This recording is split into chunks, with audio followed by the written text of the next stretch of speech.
Dracula by Bram Stoker. Chapter 11. Lucy Westenra's Diary. 12 September. How good they all are to me. I quite love that dear Dr. Van Helsing. I wonder why he was so anxious about these flowers. He positively frightened me, he was so fierce. And yet he must have been right, for I feel comfort from them already.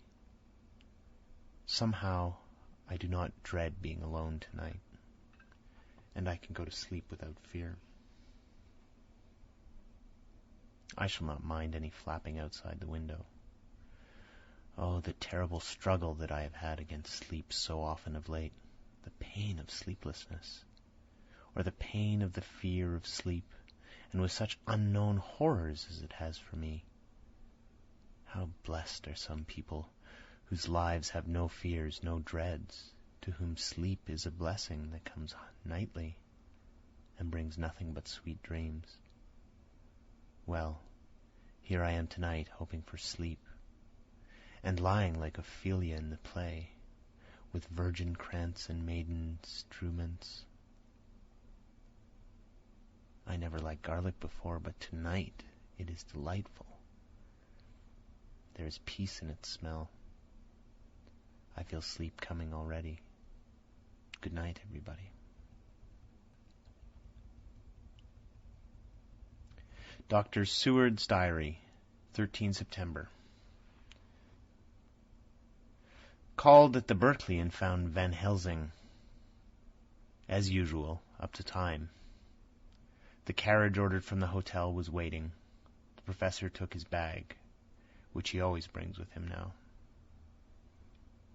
Let all be put down exactly. Van Helsing and I arrived at Hillingham at 8 o'clock. It was a lovely morning.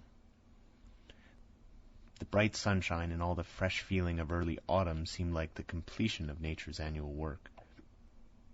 The leaves were turning to all kinds of beautiful colors, but had not yet begun to drop from the trees. When we entered, we met Mrs. Westenra coming out of the morning room. She is always an early riser.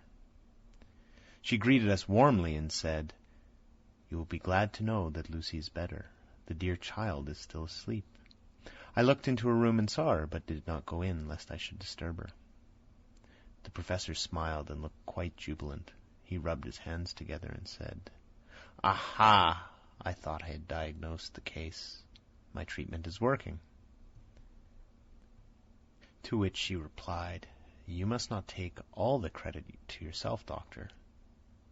Lucy's state this morning is due in part to me." "How do you mean, ma'am?" asked the professor. "Well, I was anxious about the dear child in the night, and went into her room. She was sleeping soundly, so soundly that even my coming did not wake her. But the room was awfully stuffy. There were a lot of those horrible, strong-smelling flowers about everywhere, and she had actually a bunch of them round her neck. I feared that the heavy odor would be too much for the dear child in her weak state, so I took them all away and opened a bit of the window to let in a little fresh air. You will be pleased with her, I am sure."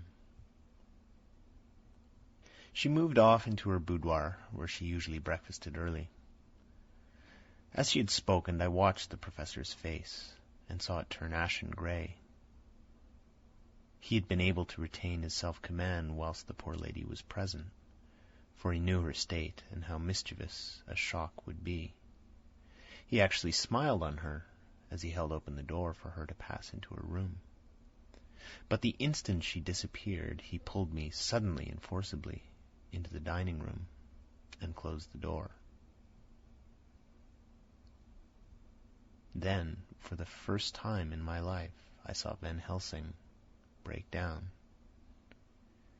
He raised his hands over his head in a sort of mute despair, and then beat his palms together in a helpless way. Finally, he sat down on a chair, and putting his hands before his face, began to sob with loud, dry sobs that seemed to come from the very racking of his heart. Then he raised his arms again, as though appealing to the whole universe. "God, God, God," he said, "what have we done? What has this poor thing done, that we are so sore beset? Is there fate amongst us still? Send down from the pagan world of old, that such things must be in such a way. This poor mother, all unknowing, and all for the best as she think, does such thing as lose her daughter body and soul, and we must not tell her, we must not even warn her, for she die, then both die. Oh, how we are beset! How are all the powers of devils against us?" Suddenly he jumped to his feet. "Come," he said, "come! We must see and act. Devils or no devils, or all the devils at once, it matters not. We must fight him all the same." He went to the hall door for his bag, and together we went up to Lucy's room. Once again I drew the blind, whilst Van Helsing went towards the bed. This time he did not start as he looked on the poor face with the same awful waxen pallor as before. He wore a look of stern sadness and infinite pity. "As I expected," he murmured, with that hissing inspiration of his which meant so much. Without a word he went and locked the door, and then began to set out on a little table the instruments for yet another operation of transfusion of blood. I had long ago recognized the necessity, and begun to take off my coat, but he stopped me with a warning hand. "No," he said. "Today you must operate. I shall provide. You are weakened already." As he spoke, he took off his coat and rolled up his shirt sleeve.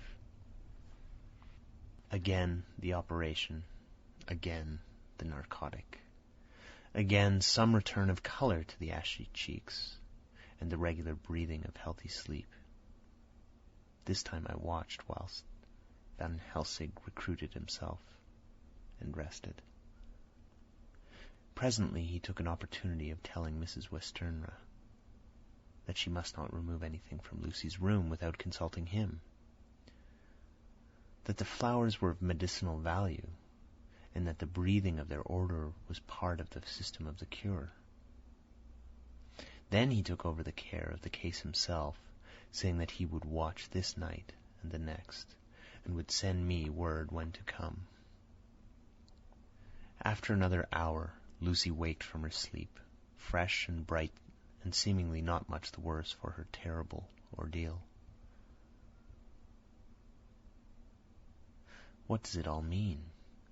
I am beginning to wonder if my long habit of life amongst the insane is beginning to tell upon my own brain. Lucy Westenra's Diary, 17 September. 4 days and nights of peace. I'm getting so strong again that I hardly know myself. It is as if I had passed through some long nightmare and had just awakened to see the beautiful sunshine and feel the fresh air of the morning around me. I have a dim half-remembrance of long, anxious times of waiting and fearing, darkness in which there was not even the pain of hope to make the present distress more poignant, and then long spells of oblivion, and the rising back to life as a diver coming up through a great press of water.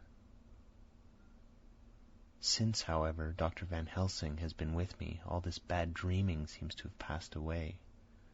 The noises that used to so frighten me out of my wits, the flapping against the windows, the distant voices which seemed so close to me, the harsh sounds that came from I know not where and commanded me to do I know not what, have all ceased.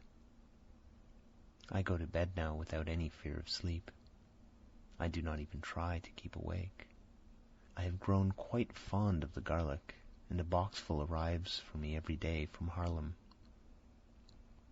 Tonight Van Helsing is going away, and he has to be for a day in Amsterdam. But I need not be watched. I am well enough to be left alone. Thank God for Mother's sake, and dear Arthur's, for all our friends have been so kind. I shall not even feel the change, for last night Dr. Van Helsing slept in his chair a lot of the time. I found him asleep twice when I awoke. But I did not fear to go to sleep again, although the boughs or bats or something flapped almost angrily against the window panes. The Pall Mall Gazette, 18 September. The escaped wolf, perilous adventure of our interviewer. Interview with the keeper in the Zoological Gardens. After many inquiries and almost as many refusals, and perpetually using the words Pall Mall Gazette as a sort of talisman, I managed to find the keeper of the section of the Zoological Gardens in which the wolf department is included. Thomas Builder lives in one of the cottages in the enclosure behind the elephant house, and was just sitting down to his tea when I found him. Thomas and his wife are hospitable folk, elderly, and without children, and if the specimen I enjoyed of their hospitality be of the average kind, their lives must be pretty comfortable. The keeper would not enter on what he called business until the supper was over, and we were all satisfied. Then, when the table was cleared, and he had lit his pipe, he said, "Now, sir, you can go on and ask me what you want. You'll excuse me for refusing to talk of professional subjects afore meals. I gives the wolves and the jackals and the hyenas in all our section their tea afore I begins to arsk 'em questions." "How do you mean, ask them questions?" I queried, wishful to get him into a talkative humor. "Hitting of them over the head with a pole is one way, scratching of their ears is another, when gents as is flush wants a bit of show-orf for their gals. I don't so much mind the fust, the hitting of the pole part afore I chucks in their dinner, but I awaits till they've had their sherry and coffee, so to speak, afore I tries on with the ear scratching. Mind you," he added philosophically, "there's a deal of the same nature in us as in them there animals. Here's you a-comin' and arskin' of me questions about my business, and I that grump like, that only for your bloomin' £1/2 I'd a seen you blowed fust before I'd answer. Now even when you arst me sarcastic like, if I'd like you to arsk the superintendent if you might arsk me questions. Without offense, did I tell you to go to hell?" "You did." "And when you said you'd report me for using obscene language that was hittin' me over the head. But the £1/2 made that all right. I weren't a-goin' to fight, so I waited for the food, and did with my all as the wolves and lions and tigers does. But Lor love your heart, now that the old woman has stuck a chunk of her tea-cake in me and rinsed me out with her bloomin' old teapot, and I've lit a hop, you may scratch my ears for all you're worth, and won't even get a growl out of me. Drive along with your questions. I know what you're a-comin' at. That 'ere escaped wolf."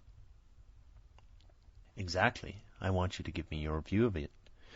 Just tell me how it happened, and when I know the facts, I'll get you to say what you consider was the cause of it, and how you think the whole affair will end."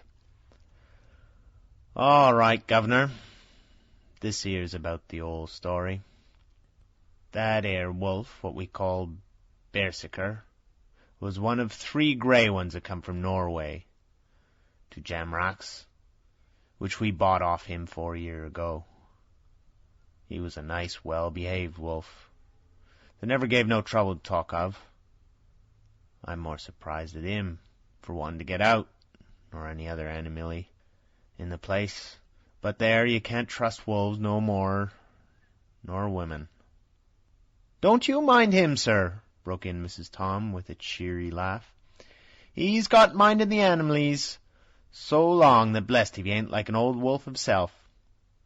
But there ain't no harm in him." "Well, sir, it was about 2 hours after feedin' yesterday when I first heard my disturbance. I was making up a litter with the monkey house for a young puma which was ill. But when I heard the yelping and howling, I came way straight. There was Berserker, a-tearing like a mad thing at the bars if he wanted to get out. There wasn't much people about that day, and close at hand was only one man, a tall, thin chap with a hook nose and a pointed beard, with a few white hairs running through it. He had a hard, cold look and red eyes, and I took a sort of mislike to him, for it seemed as if it was him that was irritating that. He had white kid gloves on his hands, and he pointed out to the animals to me and says, "Keeper, these wolves seem upset at something." "Maybe it's you," says I, for I did not like the airs as he give hisself. He didn't get angry, as I hoped he would, but he smiled a kind of insolent smile with a mouth full of white, sharp teeth. "Oh, no, they wouldn't like me," he says. "Oh, yes, they would," says I, imitating of him. "They always like a bone or two to clean their teeth on about tea time, which you is a bagful." Well, it was an odd thing, but when the animals sees us a-talking, they lay down, and when I went over to Berserker, he let me stroke his ears same as ever. That there man came over and blessed, but if he didn't put his hand and stroke the old wolf's ears too. "Take care," says I. "Berserker is quick."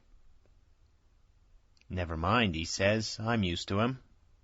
"Are you in the business yourself?" I says, taking off my hat.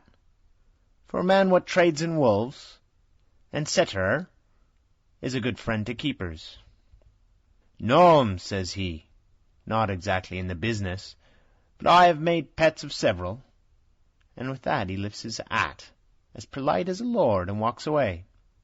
Old Berserker kept a-looking after him till he was out of sight, and then went and lay down in a corner, and wouldn't come out the whole evening. Well, last night, so soon as the moon was up, the wolves here began all a-howling. There warn't nothing for 'em to howl at. There warn't no one near, 'cept someone that was evidently a-calling a dog somewheres out back of the gardenings, in the park road. Once or twice I went out to see that all was all right, and it was. And then the howling stopped. Just before 12 o'clock I just took a look round before turning in, and bust me, but when I came opposite the old Berserker's cage, I see the rails broken and twisted about the cage and empty. And that's all I know for certain. Did anyone else see anything? One of our gardeners was a-comin' home about that time from Armony, when he sees a big grey dog a-comin' out through the gardening edges. At least so he says. I don't give much for it myself. For if he did, he never said a word about it to his missus when he got home.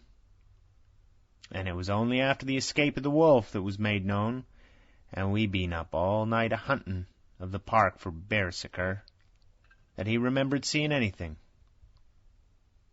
My own belief was that the Armony got in his head. Now, Mr. Builder, can you account in any way for the escape of the wolf? "Well, sir," he said with a suspicious sort of modesty, "I think I can, but I don't know as how you'd be satisfied with the theory." "Certainly I shall, if a man like you, who knows the animals from experience, can't hazard a good guess at any rate. Who is even to try?" "Well then, sir, I accounts for it this way. It seems to me that there wolf escaped simply because he wanted to get out." From the hearty way that both Thomas and his wife laughed at the joke, I could see that it had done some service before, and that the whole explanation was simply an elaborate sell. I couldn't cope in badinage with the worthy Thomas, but I thought I knew a surer way to his heart. So I said, "Now, Mr. Builder, we'll consider that first half-sovereign worked off, and this brother of his is waiting to be claimed when you've told me what you think will happen." "Right you are, sir," he said briskly. "Ye'll excuse me, I know, for a chaffin' of ye, but the old woman here winked at me, which was as much as telling me to go on." "Well, I never!" said the old lady. "My opinion is this. That there wolf is a-hidin' of somewheres. The gardener what didn't remember said he was a-galloping northward faster than a horse could go, but I don't believe him, for you see, sir, wolves don't gallop no more no dogs does, they not being built that way. Wolves is fine things in a story-book, and I dare say when they gets in packs and does be chivvying something that's more afeard than they is, they can make a devil of a noise and chop it up, whatever it is. But, Lor bless you, in real life a wolf is only a low creature, not half so clever or bold as a good dog, and not half a quarter so much fight in 'em. This one ain't been used to fightin', or even providin' for hisself. More like he's somewhere round the park a-hiding and a-shiverin' of, and if he thinks at all, wonderin' where he's to get his breakfast from. Or maybe he's got down some area and is in a coal cellar. My eye, won't some cook get a rum start when she sees his green eyes a-shinin' at her out of the dark. If he can't get food, he's bound to look for it, and mayhap he may chance to light on a butcher's shop in time. If he doesn't, and some nursemaid goes out a-walkin' or arf with a soldier leavin' the hinfant in the perambulator, well, then I shouldn't be surprised if the census is one baby the less. That's all. I was handing him the half-sovereign when something came bobbing up against the window, and Mr. Bilder's face doubled its natural length with surprise. "God bless me," he said, "if there ain't old Berserker come back by hisself." He went to the door and opened it, a most unnecessary proceeding, it seemed to me. I have always thought a wild animal never looks so well as when some obstacle of profound durability is between us. A personal experience has intensified rather than diminished that idea. After all, however, there is nothing like custom, for neither Bilder nor his wife thought any more of the wolf than I should of a dog. The animal itself was as peaceful and well-behaved as that father of all picture wolves, Red Riding Hood's quondam friend, whilst moving her confidence in masquerade. The whole scene was an unutterable mixture of comedy and pathos. The wicked wolf, that for a half-day had paralyzed London and set all the children in town shivering in their shoes, was there in a sort of penitent mood, and was received and petted like a sort of vulpine prodigal son. Old Bilder examined him all over with most tender solicitude, and when he had finished with his penitent, said, "There, I knew the poor old chap would get back into some kind of trouble. Didn't I say it all along? Here's his head all cut and full of broken glass. He's been a-getting over some bloomin' wall or other. It's a shime that people are allowed to top their walls with broken bottles. This here's what comes of it. Come along, Berserker." He took the wolf and locked him up in a cage, with a piece of meat that satisfied, in quantity at any rate, the elementary conditions of the fatted calf, and went off to report. I came off too, to report the only exclusive information that is given today regarding the strange escapade at the zoo. Dr. Seward's Diary, 17 September.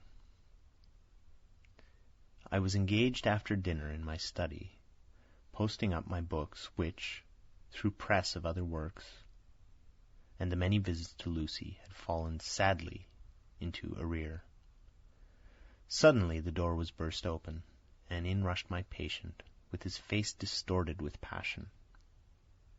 I was thunderstruck, for such a thing as a patient getting of his own accord into the superintendent's study is almost unknown. Without an instant's notice he made straight at me.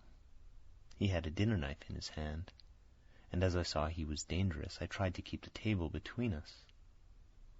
He was too quick and too strong for me, however, for before I could get my balance he had struck at me and cut my left wrist rather severely. Before he could strike again, however, I got in my right hand, and he was sprawling on his back on the floor. My wrist bled freely, and quite a little pool trickled onto the carpet. I saw that my friend was not intent on further effort, and occupied myself binding up my wrist, keeping a wary eye on the prostrate figure all the time.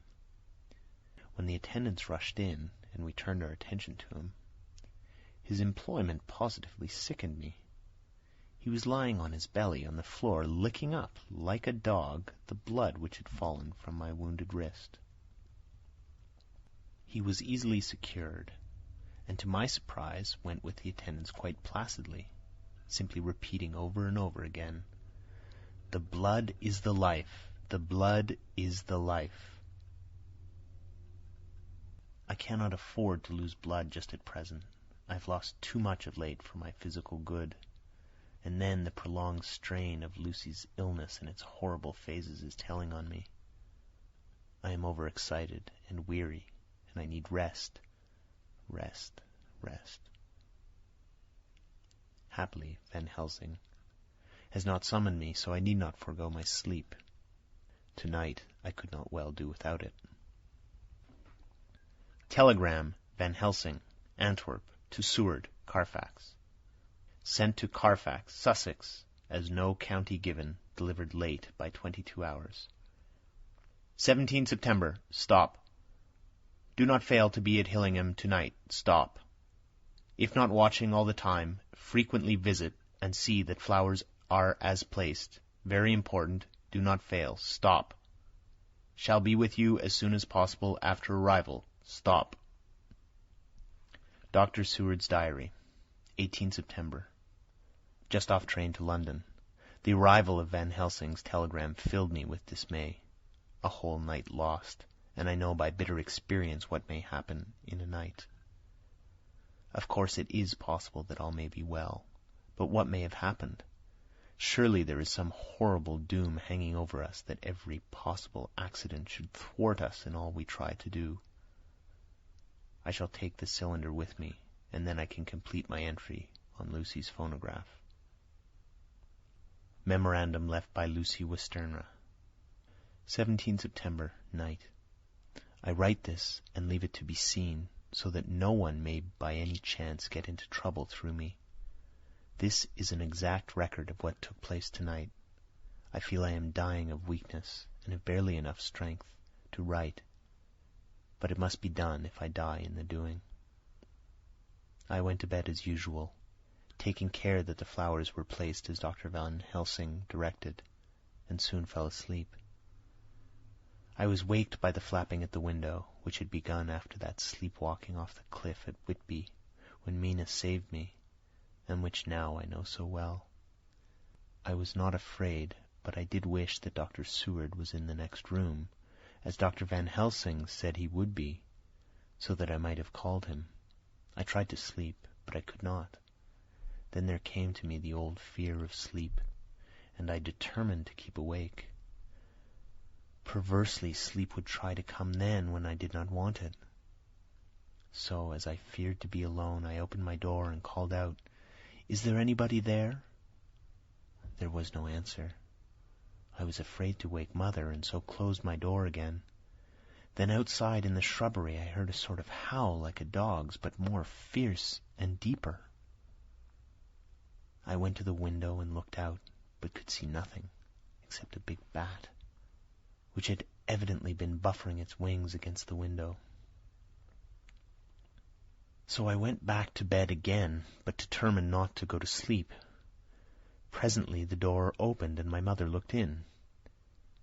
Seeing by my moving that I was not asleep, she came in and sat by me. She said to me, even more sweetly and softly than her wont, "I was uneasy about you, darling, and came in to see that you were all right." I feared she might catch cold sitting there, and asked her to come in and sleep with me, so she came into bed and lay down beside me. She did not take off her dressing gown, for she said she would only stay a while and then go back to her own bed. As she lay there in my arms and I in hers, the flapping and buffeting came to the window again. She was startled and a little frightened and cried out, "What is that?" I tried to pacify her, and at last succeeded, and she lay quiet. But I could hear her poor heart still beating terribly.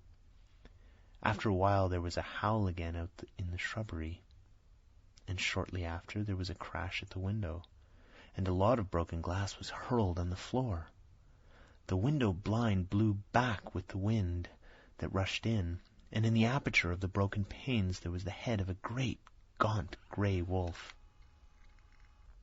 Mother cried out in a fright and struggled up into a sitting posture, and clutched wildly at anything that would help her.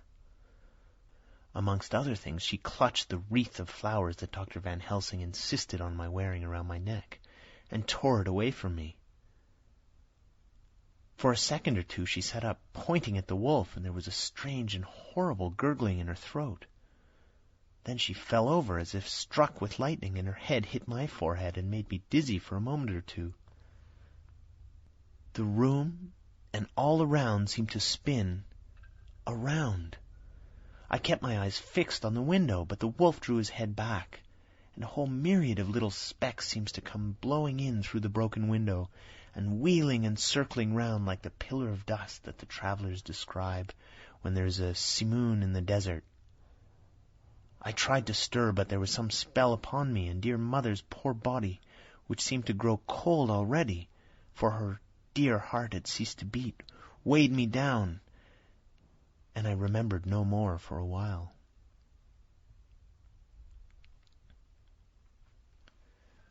The time did not seem long, but very, very awful, till I recovered consciousness again. Somewhere near, a passing bell was tolling. The dogs all round the neighborhood were howling, and in our shrubbery, seeming just outside, a nightingale was singing.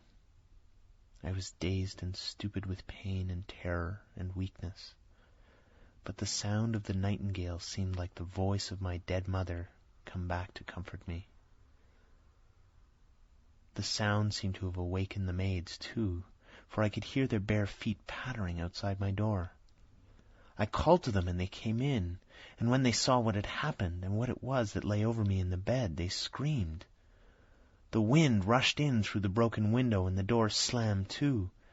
They lifted off the body of my dear mother and laid her, covered up with a sheet, on the bed after I had got up. They were all so frightened and nervous that I directed them to go to the dining room and each have a glass of wine. The door flew open for an instant and closed again.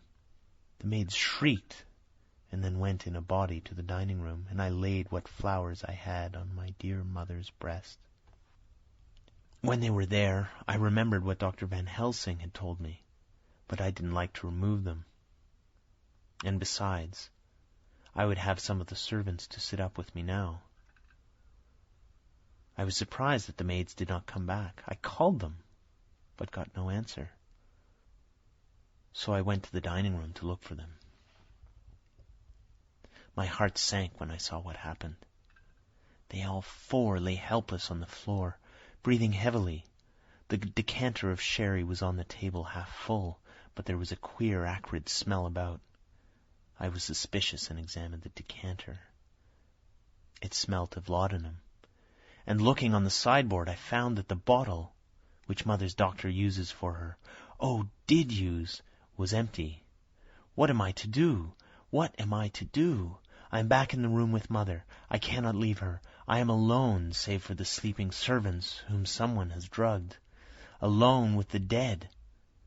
I dare not go out, for I can hear the low howl of the wolf through the broken window. The air seems full of specks, floating and circling in the draught from the window, and the lights burn blue and dim. What am I to do? God, shield me from harm this night. I shall hide this paper in my breast, where they shall find it when they come to lay me out. My dear mother gone. It is time I go too. Goodbye, dear Arthur, if I should not survive this night. God keep you, dear, and God help me. End of chapter 11. Dracula by Bram Stoker. Chapter 12. Dr. Seward's Diary. 18 September. I drove at once to Hillingham and arrived early. Keeping my cab at the gate, I went up the avenue alone. I knocked gently and rang as quietly as possible, for I feared to disturb Lucy or her mother, and hoped to only bring a servant to the door. After a while, finding no response, I knocked and rang again. Still no answer.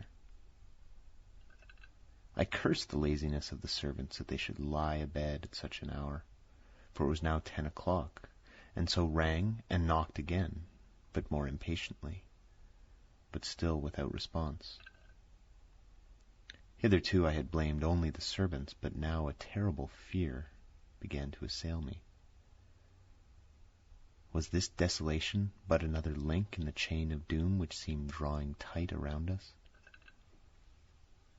Was it indeed a house of death to which I had come too late? I know that minutes, even seconds of delay, might mean hours of danger to Lucy, if she had had again one of those frightful relapses, and I went round the house to try if I could find by chance an entry anywhere. I could find no means of ingress. Every window and door was fastened and locked, and I returned baffled to the porch. As I did so, I heard the rapid pit-pat of a swiftly driven horse's feet. They stopped at the gate, and a few seconds later I met Van Helsing running up the avenue. When he saw me, he gasped out, "Then it was you, and just arrived. How is she? Are we too late? Did you not get my telegram?" I answered as quickly and coherently as I could that I had only got his telegram early in the morning, and had not a minute in coming here, and that I could not make anyone in the house hear me. He paused and raised his hat as he said solemnly, "Then I fear we are too late. God's will be done." With his usual recuperative energy, he went on, "Come! If there be no way open to get in, we must make one. Time is all in all to us now." We went round to the back of the house, where there was a kitchen window. The professor took a small surgical saw from his case, and handing it to me, pointed to the iron bars which guarded the window. I attacked them at once, and had very soon cut through 3 of them. Then with a long, thin knife we pushed back the fastening of the sashes and opened the window. I helped the professor in, and followed him. There was no one in the kitchen or in the servants' rooms, which were close at hand. We tried all the rooms as we went along, and in the dining room, dimly lit by rays of light through the shutters, found 4 servant women lying on the floor. There was no need to think them dead, for their stertorous breathing and the acrid smell of laudanum in the room left no doubt as to their condition. Van Helsing and I looked at each other, and as we moved away he said, "We can attend to them later." Then we ascended to Lucy's room. For an instant or two we paused at the door to listen, but there was no sound that we could hear. With white faces and trembling hands, we opened the door gently and entered the room. How shall I describe what we saw? On the bed lay 2 women, Lucy and her mother. The latter lay farthest in, and she was covered with a white sheet, the edge of which had been blown back by the draught through the broken window, showing the drawn white face with a look of terror fixed upon it. By her side lay Lucy, with a face white and still more drawn. The flowers which had been round her neck we found upon her mother's bosom, and her throat was bare, showing the 2 little wounds which we had noticed before, but looking horribly white and mangled. Without a word the professor bent over the bed, his head almost touching poor Lucy's breast. Then he gave a quick turn of his head, as of one who listens, and leaping to his feet, he cried out to me, "It's not yet too late! Quick, quick, bring the brandy!" I flew downstairs and returned with it, taking care to smell and taste it, lest it too were drugged, like the decanter of sherry which I had found on the table. The maids were still breathing, but more restlessly, and I fancied that the narcotic was wearing off. I did not stay to make sure, but returned to Van Helsing. He rubbed the brandy, as on another occasion, on her lips and gums, and on her wrists and the palms of her hands. He said to me, "I can do this, all that can be at the present. You go wake those maids. Flick them in the face with a wet towel, and flick them hard. Make them get heat and fire and a warm bath. This poor soul is nearly as cold as that beside her. She will need be heated before we can do anything more." I went at once and found little difficulty in waking 3 of the women. The 4th was only a young girl, and the drug had evidently affected her more strongly, so I lifted her on the sofa and let her sleep. The others were dazed at first, but as remembrance came back to them, they cried and sobbed in a hysterical manner. I was stern with them, however, and would not let them talk. I told them that one life was bad enough to lose, and if they delayed, they would sacrifice Miss Lucy. So, sobbing and crying, they went about their way, half-clad as they were, and prepared fire and water. Fortunately, the kitchen and boiler fires were still alive, and there was no lack of hot water. We got a bath and carried Lucy out as she was, and placed her in it. Whilst we were busy chafing her limbs, there was a knock at the hall door. One of the maids ran off, hurried on some more clothes, and opened it. Then she returned and whispered to us that there was a gentleman who had come with a message from Mr. Holmwood. I bade her simply tell him that he must wait, for we could see no one now. She went away with the message, and engrossed with her work, I clean forgot all about him. I never saw in all my experience the professor work in such deadly earnest. I knew, as he knew, that it was a stand-up fight with death, and in a pause told him so.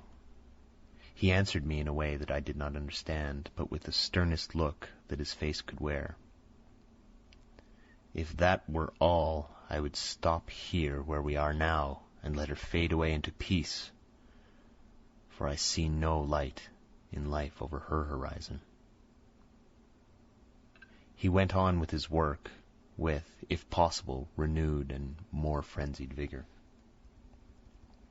Presently, we both began to be conscious that the heat was beginning to be of some effect. Lucy's heart beat a trifle more audibly to the stethoscope, and her lungs had a perceptible movement. Van Helsing's face almost beamed, and as we lifted her from the bath and rolled her in a hot sheet to dry her, he said to me, "The first gain is ours. Check to the king." We took Lucy into another room, which had by now been prepared, and laid her in bed and forced a few drops of brandy down her throat. I noticed that Van Helsing tied a soft silk handkerchief round her throat. She was still unconscious, and was quite as bad as, if not worse than, we had ever seen her. Van Helsing called in one of the women and told her to stay with her and not take her eyes off her till we returned, and then beckoned me out of the room. "We must consult as to what is to be done," he said as we descended the stairs.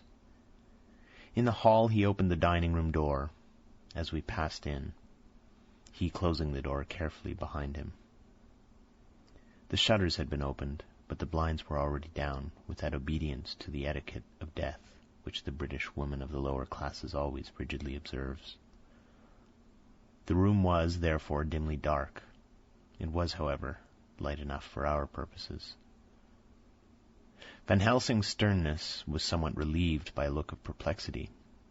He was evidently torturing his mind about something, so I waited for an instant, and he spoke.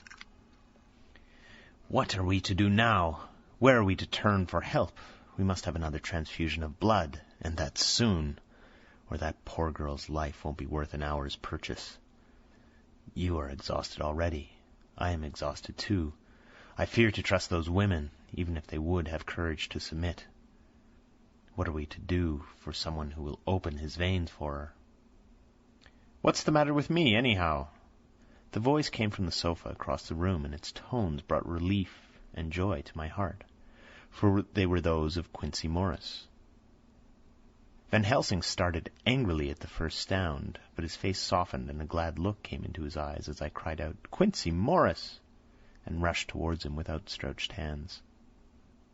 "What brought you here?" I cried as our hands met. "I guess art is the cause." He handed me a telegram. "Have not heard from Seward for 3 days. Am terribly anxious. Stop. Cannot leave. Stop. Father still in same condition. Stop. Send me word how Lucy is. Stop. Do not delay. Stop. Holmwood." "I think I came just in the nick of time. You know you have only to tell me what to do." Van Helsing strode forward and took his hand, looking him straight in the eyes, and he said, "A brave man's blood is the best thing on this earth when a woman is in trouble. You're a man and no mistake. Well, the devil may work against us for all he's worth, but God sends us men when we want them." Once again we went through that ghastly operation. I have not the heart to go through with the details. Lucy had got a terrible shock, and it told on her more than before, for though plenty of blood went into her veins, her body did not respond to the treatment as well as on the other occasions. Her struggle back into life was something frightful to see and hear. However, the action of both heat and lungs improved, and Van Helsing made a subcutaneous injection of morphia as before, and with good effect. Her faint became a profound slumber. The professor watched whilst I went downstairs with Quincey Morris, and set one of the maids to pay off one of the cabmen who were waiting. I left Quincey lying down after having a glass of wine, and told the cook to get ready a good breakfast. Then a thought struck me, and I went back to the room where Lucy was now. When I came softly in, I found Van Helsing with a sheet or two of notepaper in his hand. He had evidently read it, and was thinking it over as he sat with his hand to his brow. There was a look of grim satisfaction in his face, as of one who has had a doubt solved. He handed me the paper, saying only, "It dropped from Lucy's breast when we carried her to the bath." When I had read it, I stood looking at the professor, and after a pause asked him, "In God's name, what does it all mean? Was she or is she mad? What sort of horrible danger is it?" I was so bewildered that I did not know what to say any more. Van Helsing put out his hand and took the paper, saying, "Do not trouble about it now. Forget it for the present. You shall know and understand in all good time, but it will be later. And now, what is it that you came to me to say?" This brought me back to fact, and I was all myself again. "I came to speak about the certificate of death. If we do not act properly and wisely, there may be an inquest, and that paper would have to be produced. I am in hopes that we need have no inquest, for if we had it, it would surely kill poor Lucy if nothing else did. I know, and you know, and the other doctor who attended her knows, that Mrs. Westenra had disease of the heart, and we can certify that she died of it. Let us fill up the certificate at once, and I shall take it myself to the registrar, and go on to the undertaker." "Good. Oh, my friend John, well thought of. Truly Miss Lucy, if she be sad in the foes of that beset her, is at least very happy in the friends that love her. 1, 2, 3, all open their veins for her, besides one old man. Ah, yes, I know, friend John, I am not blind. I love you all the more for it. Now go." In the hall I met Quincey Morris with a telegram from Arthur, telling him that Mrs. Westenra was dead. That Lucy also had been ill was now going on better, and that Van Helsing and I were with her. I told him where I was going, and he hurried me out. But as I was going, said, "When you come back, Jack, may I have 2 words with you, all to ourselves?" I nodded in reply and went out. I found no difficulty about the registration, and arranged with the local undertaker to come up in the evening to measure for the coffin and to make arrangements. When I got back, Quincy was waiting for me. I told him I would see him as soon as I knew about Lucy, and went up to her room. She was still sleeping, and the professor seemingly had not moved from his seat at her side. From his putting his finger to his lips, I gathered that he expected her to wake before long, and was afraid of forestalling nature.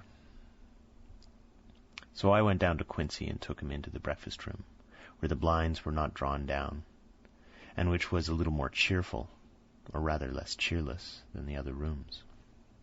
When we were alone, he said to me, "Jack Seward, I don't want to shove myself in anywhere where I've no right to be, but this is no ordinary case. You know I love that girl and wanted to marry her. But although that's all past and gone, I can't help feeling anxious about her all the same. What is it that's wrong with her? The Dutchman, and a fine old fellow he is, I can see that, said that time you two came into the room that you must have another transfusion of blood, and that both you and he were exhausted. Now I know well that you medical men speak in camera, and that a man must not expect to know what they consult about in private. But this is no common matter, and whatever it is, I have done my part. Is that not so?" "That is so," I said, and he went on. "I take it that both you and Van Helsing have done already what I did today. Is that not so?" "That's so. And I guess Art was in it, too. When I saw him 4 days ago down at his place, he looked queer. I have not seen anything pulled down so quick since I was on the Pampas, and had a mare that I was fond of go to grass all in the night. One of those big bats that they call vampires had got her in the night, and what with his gorge and the vein left open, there wasn't enough blood in her to let her stand up, and I had to put a bullet through her as she lay. Jack, if you may tell me without betraying confidence, Arthur was the first. Is not that so?" As he spoke, the poor fellow looked terribly anxious. He was in a torture of suspense regarding the woman he loved, and his utter ignorance of the terrible mystery which seemed to surround her intensified his pain. His very heart was bleeding, and it took all the manhood of him, but there was a royal lot of it, too, to keep him from breaking down.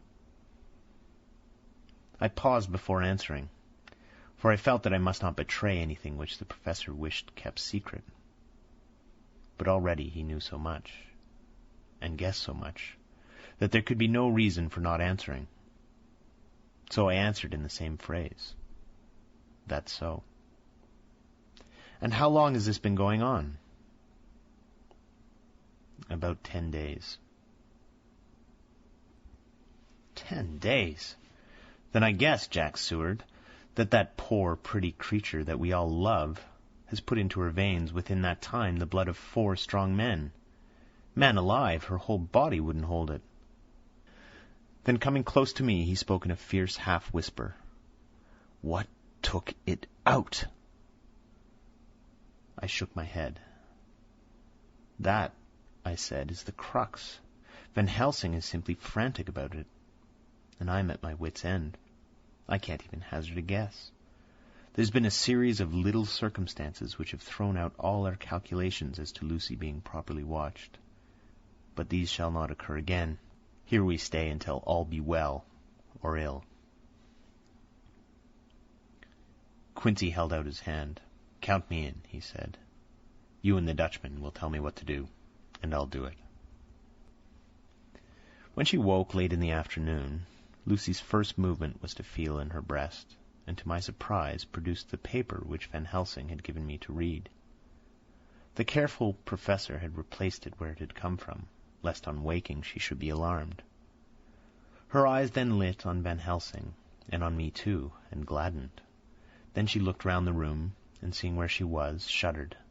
She gave a loud cry, and put her poor thin hands before her pale face. We both understood what was meant, that she had realized to the full her mother's death. So we tried what we could to comfort her.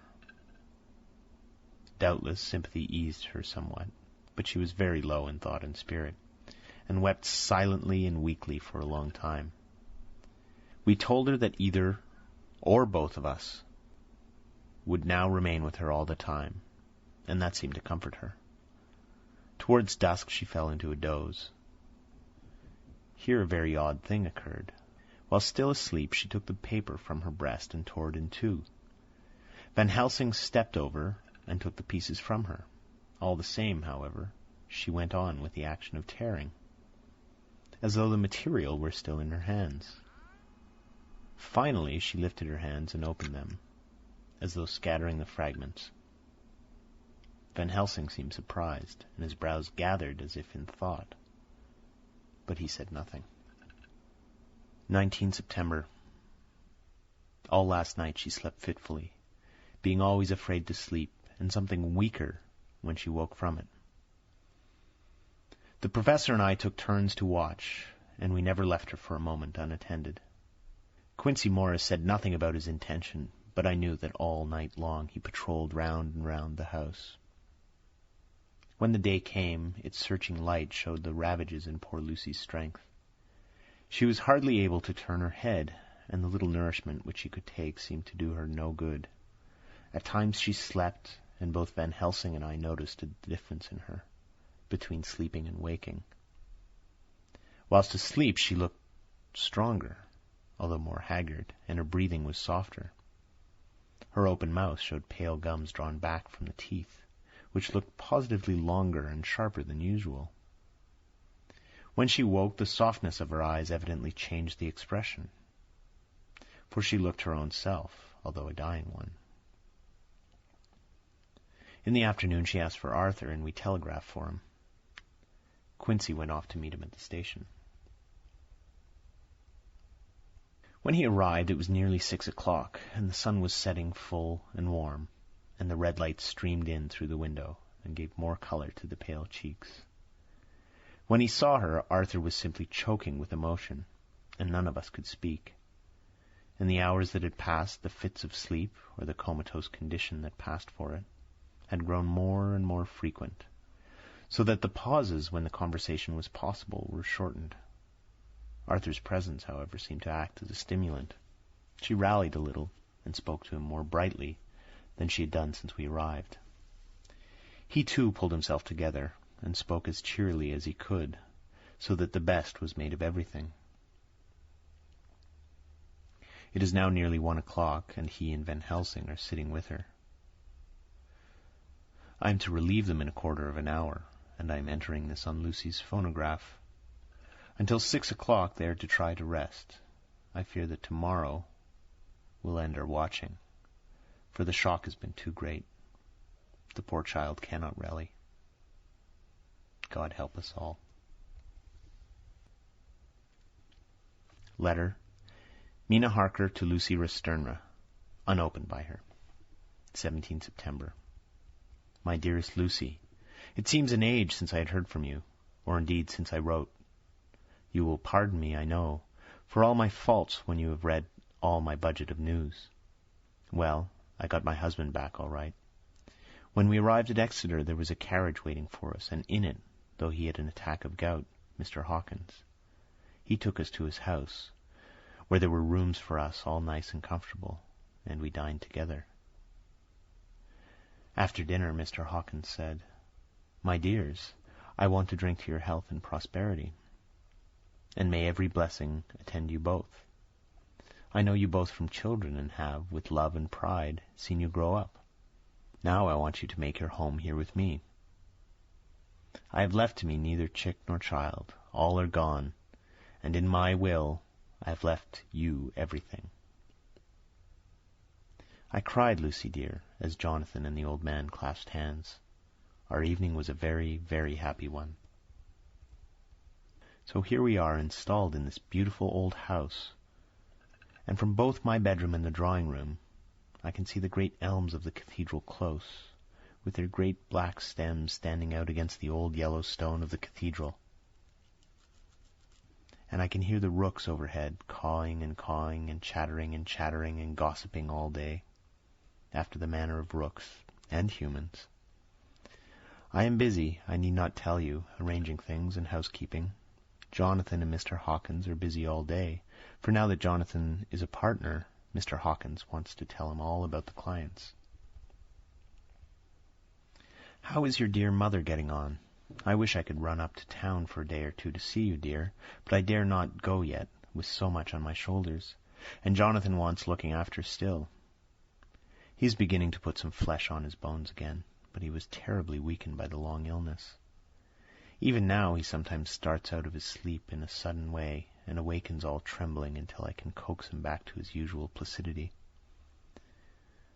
However, thank God these occasions grow less frequent as the days go on, and they will in time pass away altogether, I trust. And now I have told you my news, let me ask yours. When are you to be married, and where? And who is to perform the ceremony? And what are you to wear? And is it to be a public or private wedding? Tell me all about it, dear. Tell me about everything. For there's nothing which interests you which will not be dear to me.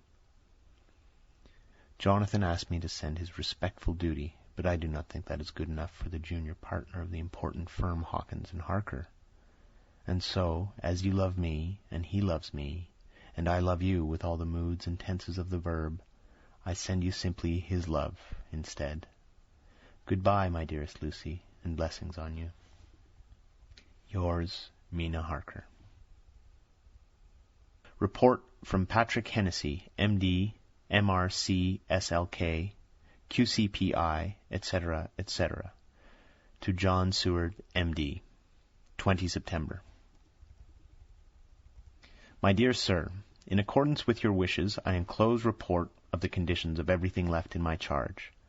With regard to the patient, Renfield, there is more to say. He has had another outbreak, which might have had a dreadful ending, but which, as it fortunately happened, was unattended with any unhappy results. This afternoon a carrier's cart with 2 men made a call at the empty house whose grounds abut on ours, the house to which, you will remember, the patient twice ran away. The men stopped at our gate to ask the porter their way, as they were strangers. I was myself looking out of the study window, having a smoke after dinner, and saw one of them come up to the house. As he passed the window of Renfield's room, the patient began to rate him from the within, and called him all the foul names he could lay his tongue to. The man, who seemed a decent fellow enough, contented himself by telling him to shut up for a foul-mouthed beggar, whereupon our man accused him of robbing him and wanting to murder him, and said that he would hinder him if he were to swing for it. I opened the window and signed to the man not to notice, so he contented himself, after looking the place over and making up his mind as to what kind of place he had got to, by saying, "Lor bless yer, sir, I wouldn't mind what was said to me in a blooming madhouse. I pity ye and the governor for having to live in the house with a wild beast like that." Then he asked his way civilly enough, and I told him where the gate of the empty house was. He went away, followed by threats and curses and revilings from our man. I went down to see if I could make out any cause for his anger, since he is usually such a well-behaved man, and except his violent fits nothing of the kind had ever occurred. I found him, to my astonishment, quite composed and most genial in his manner. I tried to get him to talk of the incident, but he blandly asked me questions as to what I meant, and led me to believe that he was completely oblivious of the affair.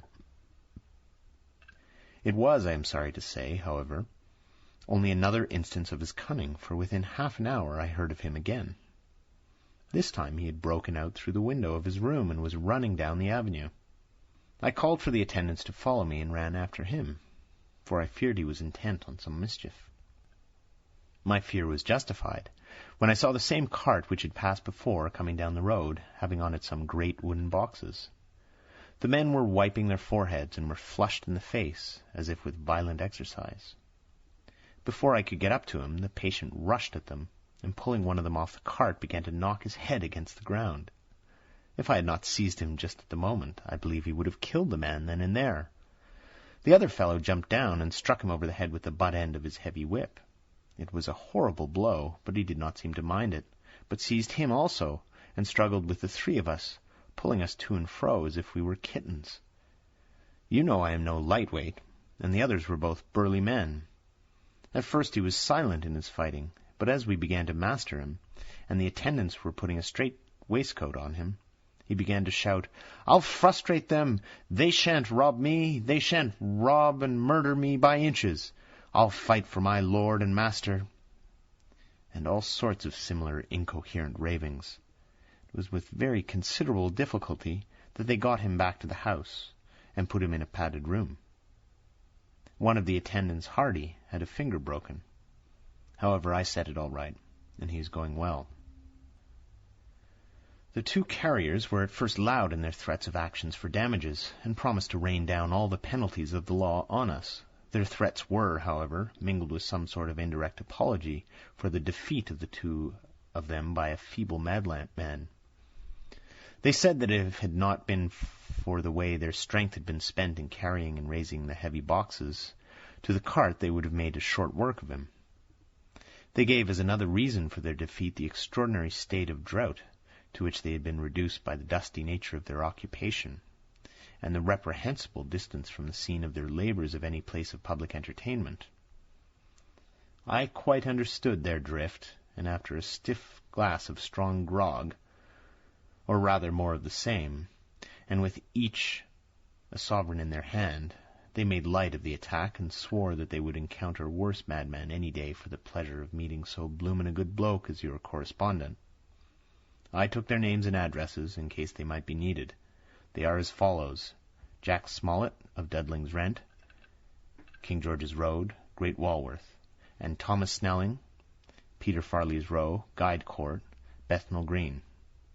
They are both in the employment of Harris & Sons, Moving and Shipment Company, Orange Master's Yard, Soho. I shall report to you any matter of interest occurring here, and shall wire you at once if there is anything of importance. Believe me, dear sir, yours faithfully, Patrick Hennessy. Letter, Mina Harker to Lucy Westenra, unopened by her, 18 September. My dearest Lucy, such a sad blow has befallen us. Mr. Hawkins has died very suddenly. Some may not think it so sad for us, but we had both come to so love him that it really seems as though we had lost a father. I never knew either father or mother, so that the dear old man's death is a real blow to me. Jonathan is greatly distressed. It is not only that he feels sorrow, deep sorrow, for the dear, good man who has befriended him all his life, and now at the end has treated him like his own son and left him a fortune to which people of our modest bringing up, his wealth beyond the dream of avarice. But Jonathan feels it on another account. He says the amount of responsibility which it puts upon him makes him nervous. He begins to doubt himself.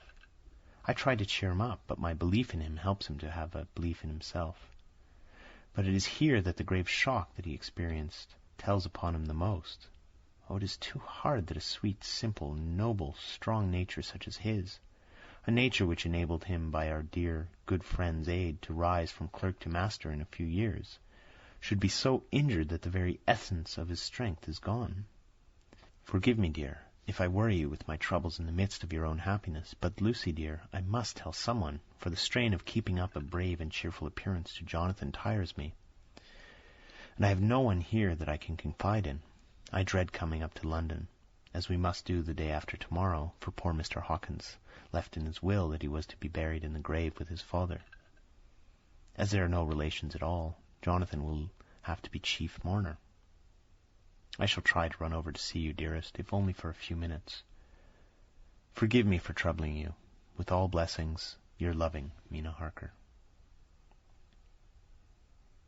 Dr. Seward's Diary, 20 September.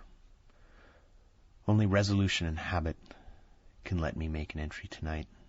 I am too miserable, too low-spirited, too sick of the world and all in it, including life itself, that I would not care if I heard this moment the flapping of the wings of the angel of death. And he has been flapping those grim wings to some purpose of late. Lucy's mother and Arthur's father, and now... Let me get on with my work. I duly relieved Van Helsing in his watch over Lucy. We wanted Arthur to go and to rest also, but he refused at first.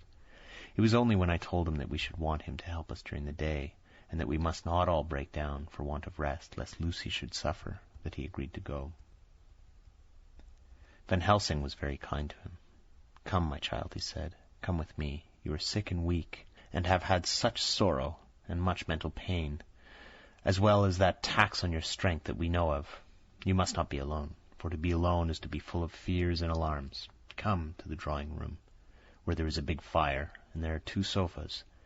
You shall lie on one and I on the other, and our sympathy will be comfort to each other, even though we do not speak, even if we sleep." Arthur went off with him, casting back a longing look on Lucy's face, which lay in her pillow, almost whiter than the lawn. She lay quiet and still, and I looked round the room to see that all was as it should be. I could see that the professor had carried out in this room, as in others, his purpose of using the garlic. The whole of the window sashes reeked with it, and round Lucy's neck, over the silk handkerchief in which Van Helsing made her keep on, was a rough chaplet of the same odorous flowers. Lucy was breathing somewhat stertorously, and her face was at its worst, for the open mouth showed pale gums. Her teeth in the dim, uncertain light seemed longer and sharper than they had been in the morning. In particular, by some trick of the light, the canine teeth looked longer and sharper than the rest. I sat down beside her, and presently she moved uneasily. At the same moment there came a sort of dull flapping or buffeting at the window. I went over to it softly and peeped out by the corner of the blind. There was full moonlight, and I could see that the noise was made by a great bat which wheeled round, doubtless attracted by the light, although so dim, and every now and again struck the window with its wings. When I came back to my seat, I found that Lucy had moved slightly, and had torn away the garlic flowers from her throat. I replaced them as well as I could, and sat watching her. Presently she woke, and I gave her food, as Van Helsing had prescribed. She took but a little, and that languidly. There did not seem to be with her now the unconscious struggle for life, and the strength that had hitherto marked her illness. It struck me as curious that the moment she became conscious she pressed the garlic flowers close to her. It was certainly odd that whatever she got into that lethargic state, with the stertorous breathing, she put the flowers from her, but that when she waked she clutched them close. There was no possibility of making any mistake about this, for in the long hours that followed she had many spells of sleeping and waking, and repeated both actions many times. At 6 o'clock Van Helsing came to relieve me. Arthur had then fallen into a doze, and he mercifully let him sleep on. When he saw Lucy's face I could hear the hissing indraw of breath, and he said to me in a sharp whisper, "Drop the blind. I want light." Then he bent down, and with his face almost touching Lucy's, examined her carefully. He removed the flowers and lifted the silk handkerchief from her throat. As he did so he started back, and I could hear his ejaculation, "Mein Gott!" and it was smothered in his throat. I bent over and looked too, and as I noticed some queer chill came over me. The wounds on her throat had absolutely disappeared. For fully 5 minutes Van Helsing stood looking at her, with his face at its sternest. Then he turned to me and said calmly, "She is dying. It will not be long now. It will be much difference, mark me, whether she dies conscious or in her sleep. Wake that poor boy, and let him come to see the last. He trusts us, and we have promised him." I went to the dining-room and waked him. He was dazed for a moment, but when he saw the sunlight streaming in through the edges of the shutters he thought he was late, and expressed his fear. I assured him that Lucy was still asleep, but told him as gently as I could that both Van Helsing and I feared that the end was near.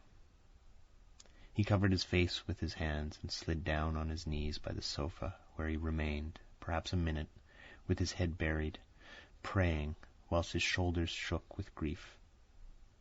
I took him by the hand and raised him up. "Come," I said, "my dear old fellow. Summon all your fortitude. It will be best and easiest for her." When we came into Lucy's room I could see that Van Helsing had, with his usual forethought, been putting matters straight and making everything look as pleasing as possible. He had even brushed Lucy's hair so that it lay on the pillow in its usual sunny ripples. When we came into the room she opened her eyes, and seeing him she whispered softly, "Arthur, oh my love, I am so glad you have come." He was stooping to kiss her when Van Helsing motioned him back. "No," he whispered, "not yet. Hold her hand, it will comfort her more." So Arthur took her hand and knelt beside her, and she looked her best, with all the soft lines matching the angelic beauty of her eyes. Then gradually her eyes closed, and she sank to sleep. For a little bit her breast heaved softly, and her breath came and went like a tired child's. And then, insensibly, there came the strange change which I had noticed in the night. Her breathing grew stertorous. The mouth opened, and the pale gums, drawn back, made the teeth look longer and sharper than ever. In a sort of sleep-waking, vague, unconscious way she opened her eyes, which were now dull and hard at once, and she said in a soft, voluptuous voice, such as I had never heard from her lips, "Arthur, oh, my love, I am so glad you have come. Kiss me." Arthur bent eagerly over to kiss her, but at that instant Van Helsing, who, like me, had been startled by her voice, swooped upon him and, catching him by the neck with both hands, dragged him back with a fury of strength which I had never thought he could have possessed, and actually hurled him almost across the room. "Not on your life," he said. "Not for your living soul and hers." And he stood between them like a lion at bay. Arthur was so taken aback that he did not for a moment know what to do or say, and before any impulse of violence could seize him, he realized the place and the occasion, and stood silent, waiting. I kept my eyes fixed on Lucy, as did Van Helsing, and we saw a spasm as of rage flit like a shadow over her face. The sharp teeth clamped together, her eyes closed, and she breathed heavily. Very shortly after, she opened her eyes in all their softness, and putting out her poor, pale, thin hand, took Van Helsing's great brown one. Drawing it close to her, she kissed it. "My true friend," she said in a faint voice, but with untellable pathos. "My true friend, and his. Oh, guard him, and give me peace." "I swear it," he said solemnly, kneeling beside her, and holding up his hand as one who registers an oath. Then he turned to Arthur and said to him, "Come, my child, take her hand in yours, and kiss her on the forehead, and only once." Their eyes met instead of their lips, and so they parted. Lucy's eyes closed, and Van Helsing, who had been watching closely, took Arthur's arm and drew him away. And then Lucy's breathing became stertorous again, and all at once it ceased. "It's all over," said Van Helsing. "She is dead." I took Arthur by the arm and led him to the drawing-room, where he sat down and covered his face with his hands, sobbing in a way that nearly broke me down to see. I went back to the room and found Van Helsing looking at poor Lucy, and his face was sterner than ever. Some change had come over her body. Death had given back part of her beauty, for her brow and cheeks had recovered some of their flowing lines. Even the lips had lost their deadly pallor. It was as if the blood, no longer needed for the working of the heart, had gone to make the harshness of death as little rude as might be. We thought her dying while she slept, and sleeping while she died. I stood beside Van Helsing and said, "Ah, well, poor girl, there is peace for her at last. It is the end." He turned to me and said with a grave solemnity, "Not so, alas, not so. It is only the beginning." When I asked him what he meant, he only shook his head and answered, "We can do nothing as yet. Wait and see." End of chapter 12. Dracula by Bram Stoker. Chapter 13. Dr. Seward's Diary continued. The funeral was arranged for the next succeeding day, so that Lucy and her mother might be buried together. I attended to all the ghastly formalities, and the urbane undertaker proved that his staff was afflicted or blessed with something of his own ubiquitous suavity. Even the woman who performed the last offices for the dead remarked to me, in a confidential, brother-professional way, when she had come out from the death-chamber, "She makes a very beautiful corpse, sir. It's quite a privilege to attend on her. It's not too much to say that she will do credit to our establishment." I noticed that Van Helsing never kept far away. This was possible from the disordered state of things in the household.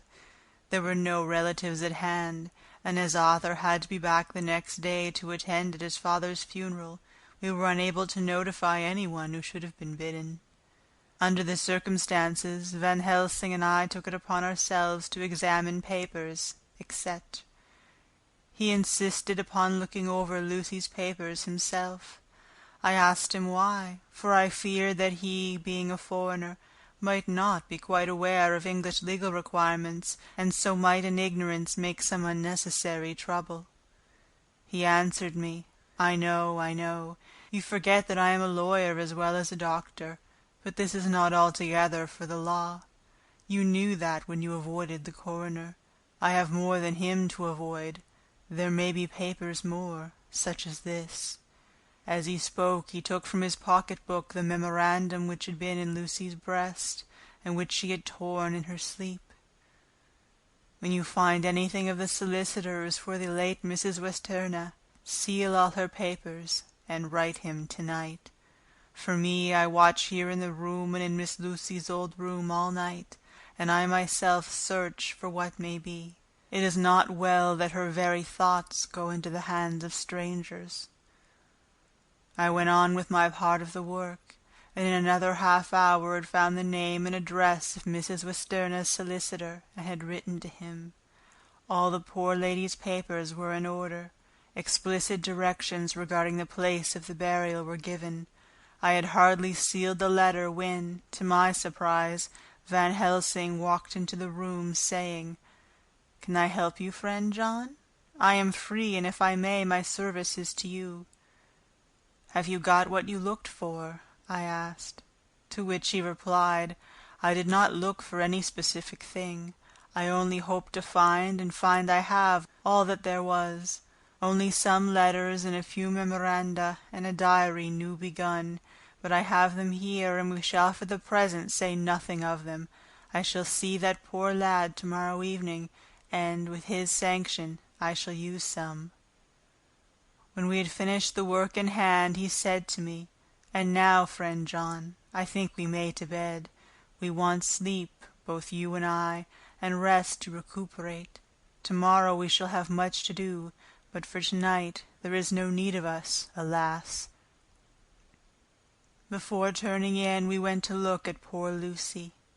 The undertaker had certainly done his work well, for the room was turned into a small chapelle andante. There was a wilderness of beautiful white flowers, and death was made as little repulsive as might be.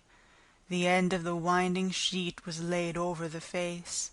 When the professor bent over and turned it gently back, we both started at the beauty before us, the tall wax candle showing a sufficient light to note it well. All Lucy's loveliness had come back to her in death, and the hours that had passed, instead of leaving traces of decays effacing fingers, had but restored the beauty of life, till positively I could not believe my eyes that I was looking at a corpse. The professor looked sternly grave. He had not loved her as I had, and there was no need for tears in his eyes. He said to me, "Remain till I return," and left the room. He came back with a handful of wild garlic from the box waiting in the hall, but which had not been opened, and placed the flowers amongst the others on and around the bed. Then he took from his neck, inside his collar, a little gold crucifix, and placed it over the mouth. He restored the sheet to its place, and we came away. I was undressing in my own room when, with a premonitory tap at the door, he entered, and at once began to speak. "Tomorrow I want you to bring me, before night, a set of post-mortem knives." "Must we make an autopsy?" I asked. "Yes and no. I want to operate, but not what you think. Let me tell you now, but not a word to another. I want to cut off her head and take out her heart." "Ah, you are a surgeon and so shocked. You whom I have seen with no tremble of hand or heart do operations of life and death that make the rest shudder. Oh, but I must not forget, my dear friend John, that you loved her, and have not forgotten it, for it is I that shall operate, and you must not help. I would like to do it tonight, but for Arthur I must not. He will be free after his father's funeral tomorrow, and he will want to see her, to see it. Then, when she is coffined ready for the next day, you and I shall come when all asleep. We shall unscrew the coffin lid, and shall do our operation, and then replace all, so that none know, save we alone. But why do it at all? The girl is dead. Why mutilate her poor body without need? And if there is no necessity for a post-mortem, and nothing to gain by it, no good to her, to us, to science, to human knowledge, why do it? Without such it is monstrous. For answer, he put his hand on my shoulder and said, with infinite tenderness, "Friend John, I pity your poor bleeding heart, and I love you the more because it does so bleed. If I could, I would take on myself the burden that you do bear. But there are things that you know not, but that you shall know, and bless me for knowing, though they are not pleasant things. John, my child, you have been my friend now how many years, and yet, did you ever know me to do any without good cause? I may err, I am but a man, but I believe in all I do. Was it not for these causes that you sent for me when the great trouble came? Yes. Were you not amazed, nay horrified, when I would not let Arthur kiss his love, though she was dying, and snatched him away by all my strength? Yes. And yet you saw how she thanked me, with her so beautiful dying eyes, her voice, too, so weak, and she kissed my rough old hand and blessed me. Yes. And did you not hear me swear a promise to her, that so she closed her eyes grateful? Yes. Well, I have good reason now for all I want to do. You have for many years, trust me. You have believed me weeks past, when there be things so strange that you might have well doubt. Believe me yet a little, friend John. If you trust me not, that I must think what I think, and that is not perhaps well, and if I work as work I shall, no matter trust or no trust, without my friend trust in me, I work with heavy heart, and feel oh so lonely, when I want all help and courage that may be. He paused a moment, and went on solemnly, Friend John, there are strange and terrible days before us. Let us not be two, but one. That so we work to a good end. Will you not have faith in me? I took his hand and promised him. I held my door open as I went away, and watched him go to his room and close the door. As I stood without moving, I saw one of the maids pass silently along the passage. She had her back to me, so did not see me, and go into the room where Lucy lay. The sight touched me. Devotion is so rare, and we are so grateful to those who show it unasked to those we love. Here was a poor girl putting aside the terrors which she naturally had of death, to go watch alone by the bier of the mistress whom she had loved, so that the poor clay might not be lonely till laid to eternal rest. I must have slept long and soundly, for it was broad daylight when Van Helsing waked me by coming into my room. He came over to my bedside and said, "You need not trouble about the knives. We shall not do it." "Why not?" I asked, for his solemnity of the night before had greatly impressed me. "Because," he said sternly, "it is too late, or too early. See!" Here he held up the little golden crucifix. "This was stolen in the night." "How stolen?" I asked in wonder, "since you have it now?" "Because I get it back from the worthless wretch who stole it, from the woman who robbed the dead and the living. Her punishment will surely come, but not through me. She knew not altogether what she did, and thus unknowing she only stole. Now we must wait." He went away on the word, leaving me with a new mystery to think of, a new puzzle to grapple with. The forenoon was a dreary time, but at noon the solicitor came, Mr. Markand, of Holman, Sons, Markand and Litterdale. He was very genial and very appreciative of what we had done, and took off our hands all cares as to details. During lunch he told us that Mrs. Westenra had for some time expected sudden death from her heart, and had put her affairs in absolute order. He informed us that, with the exception of a certain entailed property of Lucy's father, which now, in default of direct issue, went back to a distant branch of the family, the whole estate, real and personal, was left absolutely to Arthur Holmwood. When he had told us so much, he went on. Frankly, we did our best to prevent such a testamentary disposition, and pointed out certain contingencies that might leave her daughter either penniless or not so free as she should be to act regarding a matrimonial alliance. Indeed, we pressed the matter so far that we almost came into collision, for she asked us if we were or were not prepared to carry out her wishes. Of course, we had then no alternative but to accept. We were right in principle, and 99 times out of 100 we should have proved, by the logic of events, the accuracy of our judgment. Frankly, however, I must admit that in this case any other form of disposition would have rendered impossible the carrying out of her wishes, for by her predeceasing her daughter, the later would have come into possession of the property, and, even if she had only survived her mother by 5 minutes, her property would, in case there were no will, and a will was a practical impossibility in this case, have been treated at her decease as under intestacy, in which case Lord Godalming, though so dear a friend, would have had no claim in the world, and the inheritors, being remote, would not be likely to abandon their just rights for sentimental reasons regarding an entire stranger. I assure you, my dear sirs, I am rejoiced at the result, perfectly rejoiced." He was a good fellow, but his rejoicing at the one little part, in which he was so officially interested, of so great a tragedy, was an object lesson in the limitations of sympathetic understanding. He did not remain long, but said he would look in later in the day and see Lord Godalming. His coming, however, had been a certain comfort to us, since it assured us that we should not have to dread hostile criticism as to any of our acts.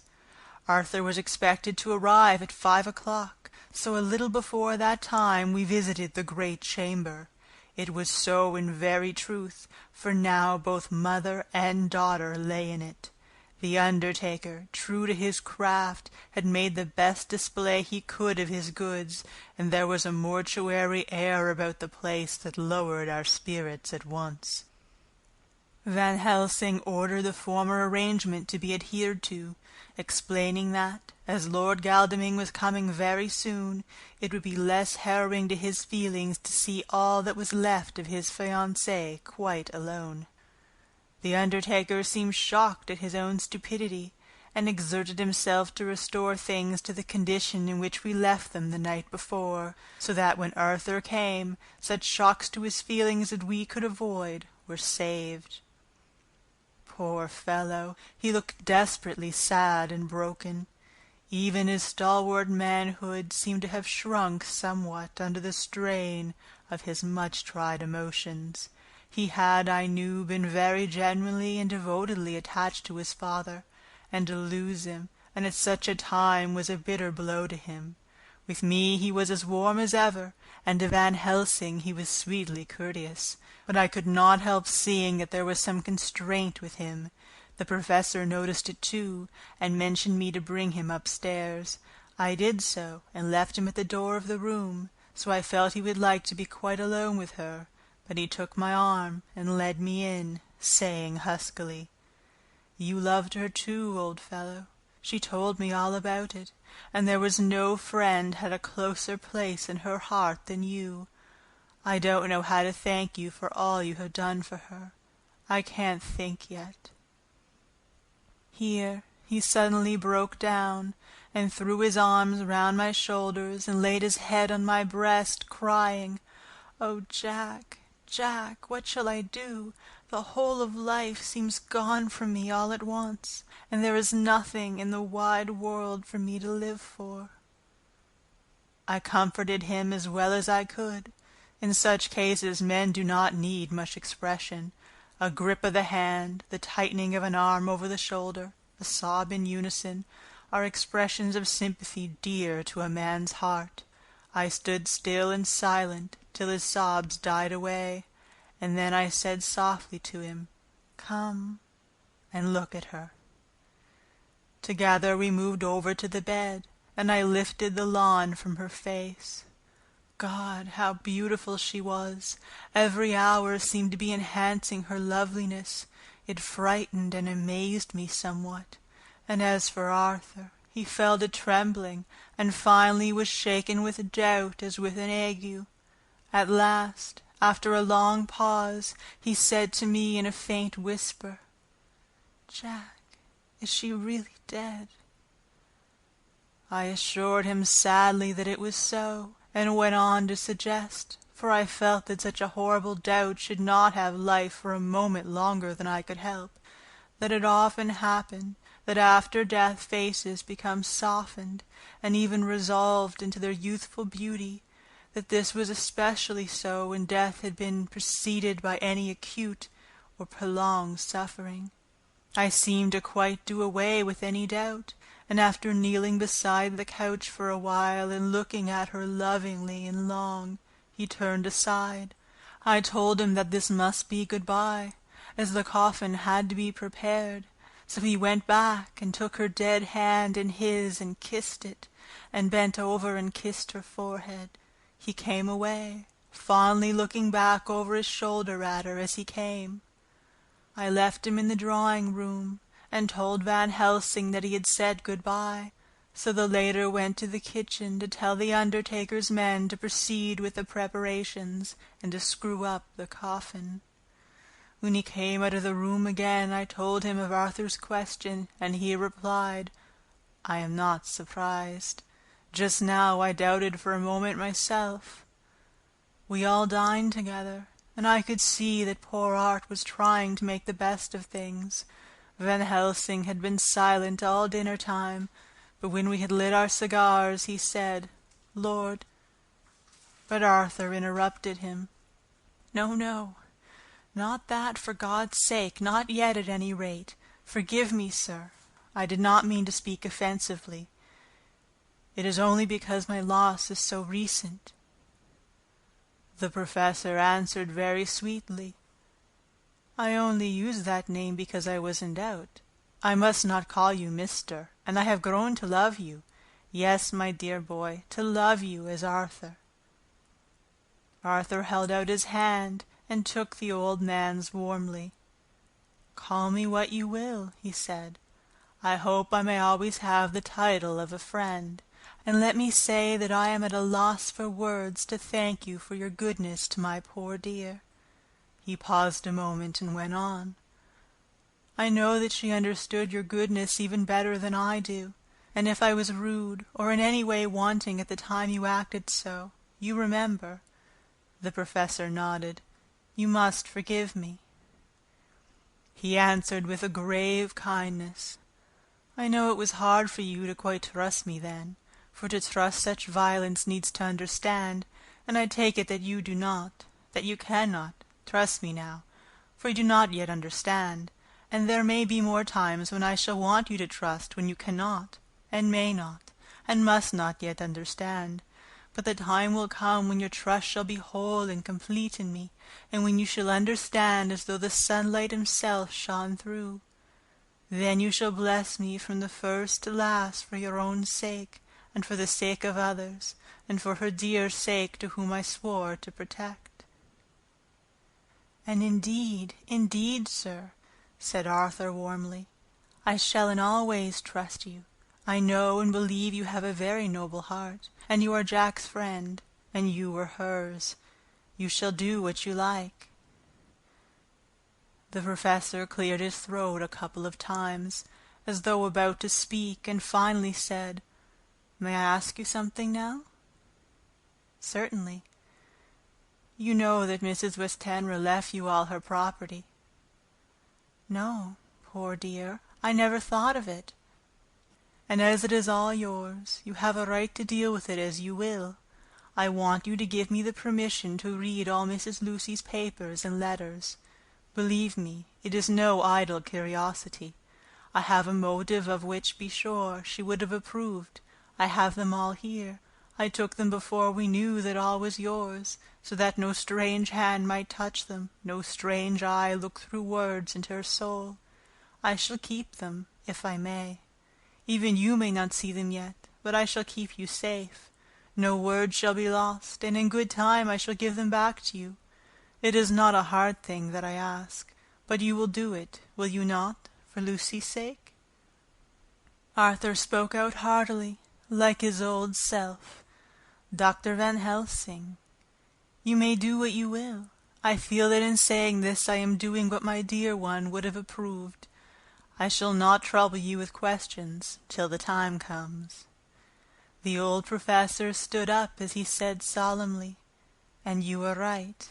There will be pain for us all, but it will not be all pain, nor will this pain be the last. We, and you too, you most of all, dear boy, will have to pass through the bitter water before we reach the sweet. But we must be brave of heart and unselfish, and do our duty, and all will be well." I slept on a sofa in Arthur's room that night. Van Helsing did not go to bed at all. He went to and fro as if patrolling the house, and was never out of sight of the room where Lucy lay in her coffin, strewn with the wild garlic flowers, which sent through the odor of lily and rose a heavy, overpowering smell into the night. Mina Harker's Journal, 22 September. In the train to Exeter, Jonathan sleeping. It seems only yesterday that the last entry was made, and yet how much between then. In Whitby, and all the world before me, Jonathan away, and no news of him. And now, married to Jonathan, Jonathan a solicitor, a partner, rich, master of his business, Mr. Hawkins dead and buried, and Jonathan with another attack that may harm him. Some day he may ask me about it. Down it all goes. I am rusty in my shorthand. See what unexpected prosperity does for us. So it may be as well to freshen it up again with an exercise anyhow. The service was very simple and very solemn. There were only ourselves and the servants there, one or two old friends of his from Exeter, his London agent, and a gentleman representing Sir John Paxton, the president of the Incorporated Law Society. Jonathan and I stood hand in hand, and we felt that our best and dearest friend was gone from us. We came back to town quietly, taking a bus to Hyde Park Corner. Jonathan thought it would interest me to go into the Row for a while, so we sat down. But there were very few people there, and it was sad-looking and desolate to see so many empty chairs. It made us think of the empty chair at home, so we got up and walked down Piccadilly. Jonathan was holding me by the arm, the way he used to in the old days before I went to school. I felt it very improper, for you can't go on for some years teaching etiquette and decorum to other girls without the pedantry of it biting into yourself a bit. But it was Jonathan, and he was my husband, and we didn't know anybody who saw us, and we didn't care if they did, so on we walked. I was looking at a very beautiful girl, in a big cartwheel hat, sitting in a victoria, outside Gallenio's, when I felt Jonathan clutch my arm so tight that he hurt me, and he said, under his breath, "My God." I am always anxious about Jonathan, for I fear that some nervous fit may upset him again, so I turned to him quickly and asked him what it was that disturbed him. He was very pale, and his eyes seemed bulging out as, half in terror and half in amazement, he gazed at a tall, thin man, with a beaky nose and black mustache and pointing beard, who was also observing the pretty girl. He was looking at her so hard that he did not see either of us, and so I had a good view of him. His face was not a good face. It was hard and cruel and sensual, and big white teeth that looked all the whiter because his lips were so red, were pointed like an animal's. Jonathan kept staring at him till I was afraid he would notice. I feared he might take it ill. He looked so fierce and nasty. I asked Jonathan why he was disturbed, and he answered, evidently thinking I knew as much about it as he did. "Do you see who it is?" "No, dear," I said. "I don't know him. Who is it?" His answer seemed to shock and thrill me, for it was said as if he did not know that it was me, Mina, to whom he was speaking. "It is the man himself." The poor dear was evidently terrified at something, very greatly terrified. I do believe that if he had not had me to lean on and to support him, he would have sunk down. He kept staring. A man came out of the shop with a small parcel and gave it to the lady, who then drove off. The dark man kept his eyes fixed on her, and when the carriage moved up Piccadilly, he followed in the same direction and hailed a hansom. Jonathan kept looking after him and said, as if to himself, "I believe it is the Count, but he is grown young. My God, if this be so! Oh, my God, if only I knew, if only I knew!" He was distressing himself so much that I feared to keep his mind on the subject by asking him any questions, so I remained silent. I drew away quietly, and he, holding my arm, came easily. We walked a little further, and then went in and sat for a while in the Green Park. It was a hot day for autumn, and there was a comfortable seat in a shady place. After a few minutes staring at nothing, Jonathan's eyes closed, and he went quickly into his sleep, with his head on my shoulder. I thought it was the best thing for him, so did not disturb him. In about 20 minutes he woke up, and said to me, quite cheerfully, "Why, Mina, have I been asleep? Oh, do forgive me for being so rude. Come, and we'll have a cup of tea somewhere." He had evidently forgotten all about the dark stranger, as in his illness he had forgotten all that this episode had reminded him of. I don't like this lapsing into forgetfulness. It may make or continue some injury to the brain. I must not ask him, for fear I shall do more harm than good, but I must somehow learn the facts of his journey abroad. The time has come, I fear, when I must open the parcel and know what is written. Oh, Jonathan, you will, I know, forgive me if I do wrong, but it is for your own dear sake. Later, a sad homecoming in every way, the house empty of the dear soul who was so good to us. Jonathan still pale and dizzy under a slight relapse of his malady, and now a telegram from Van Helsing, whoever he may be. "You will be grieved to hear that Mrs. Westenra died 5 days ago, and that Lucy died the day before yesterday. They were both buried today." Oh, what a wealth of sorrow in a few words! Poor Mrs. Westenra, poor Lucy, gone, gone, never to return to us, and poor, poor Arthur, to have lost such a sweetness out of his life. God help us all to bear our troubles. Dr. Seward's Diary continued. 22 September. It is all over. Arthur has gone back to Ring, and has taken Quincey Morris with him. What a fine fellow is Quincey! I believe in my heart of hearts that he suffered as much about Lucy's death as any of us, but he bore himself through it like a moral Viking. If America can go on breeding men like that, she will be a power in the world indeed. Van Helsing is lying down, having a rest preparatory to his journey. He goes to Amsterdam tonight, but says he will return tomorrow night, that he only wants to make some arrangements, which can only be made personally.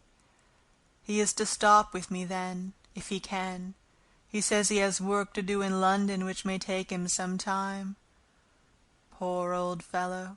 I fear that the strain of the past week has broken down even his iron strength.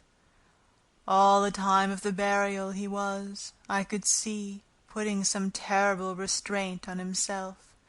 When it was all over, we were standing beside Arthur, who, poor fellow, was speaking of his part in the operation, where his blood had been transfused to his Lucy's veins. I could see Van Helsing's face grow white and purple by turns.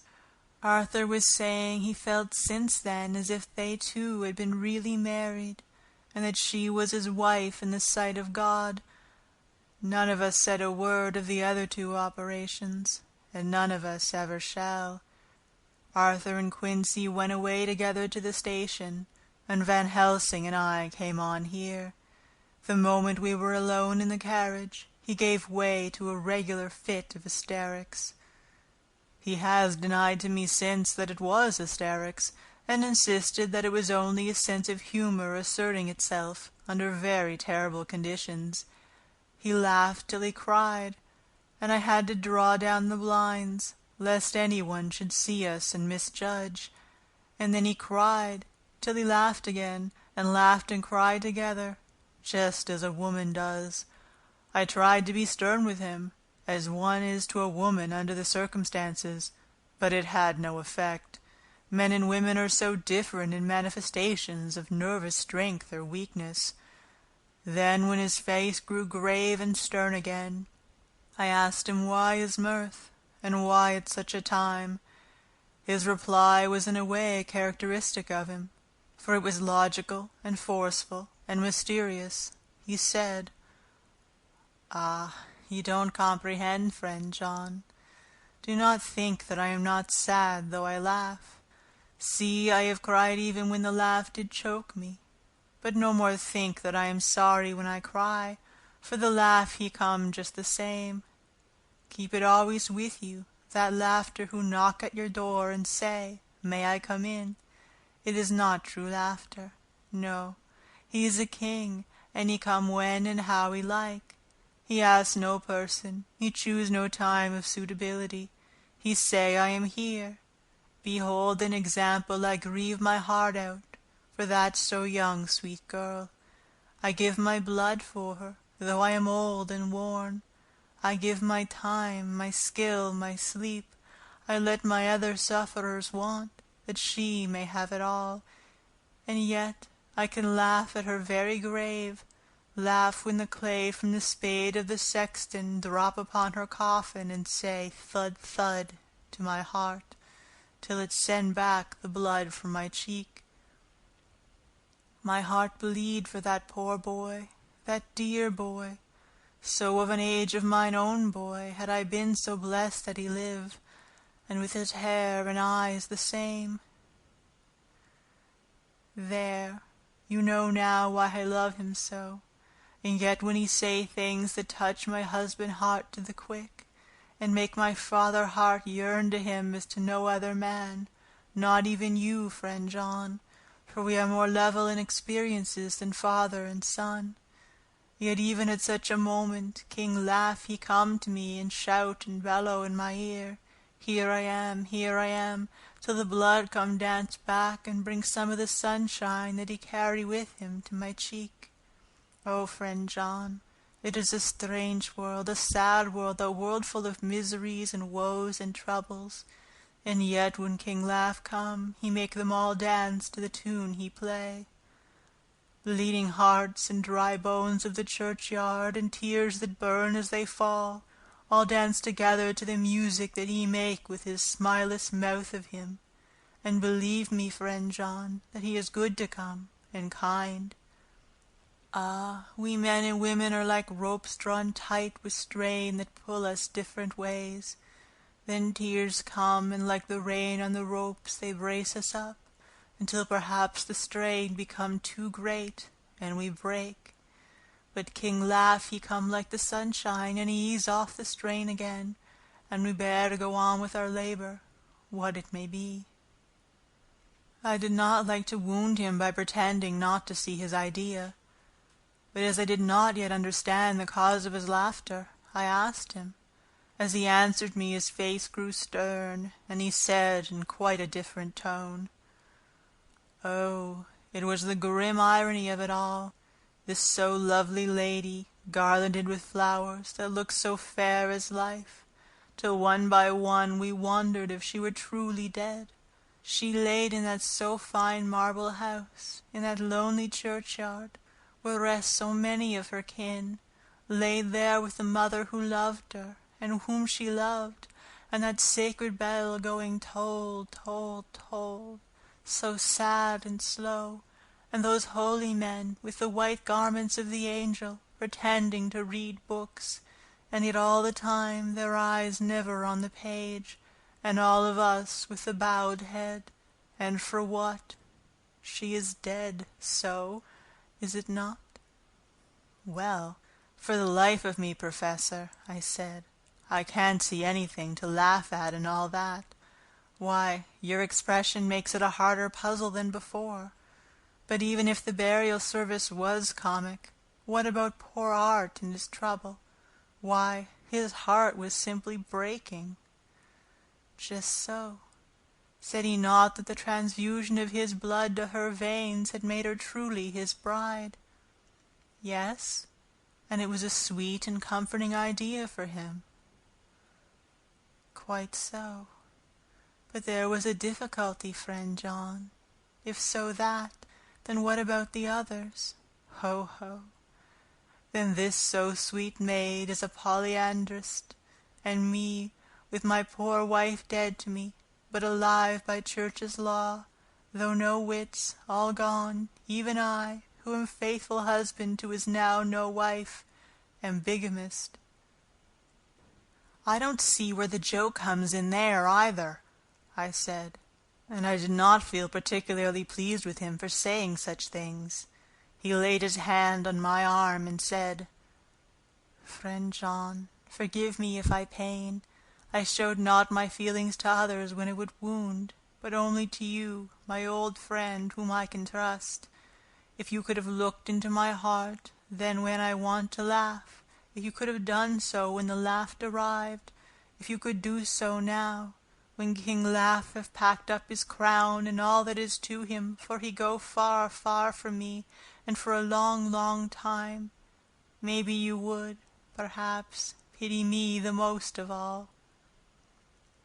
I was touched by the tenderness of his tone, and asked why. "Because I know." And now we are all scattered, and for many a long day loneliness will sit over our roofs with brooding wings.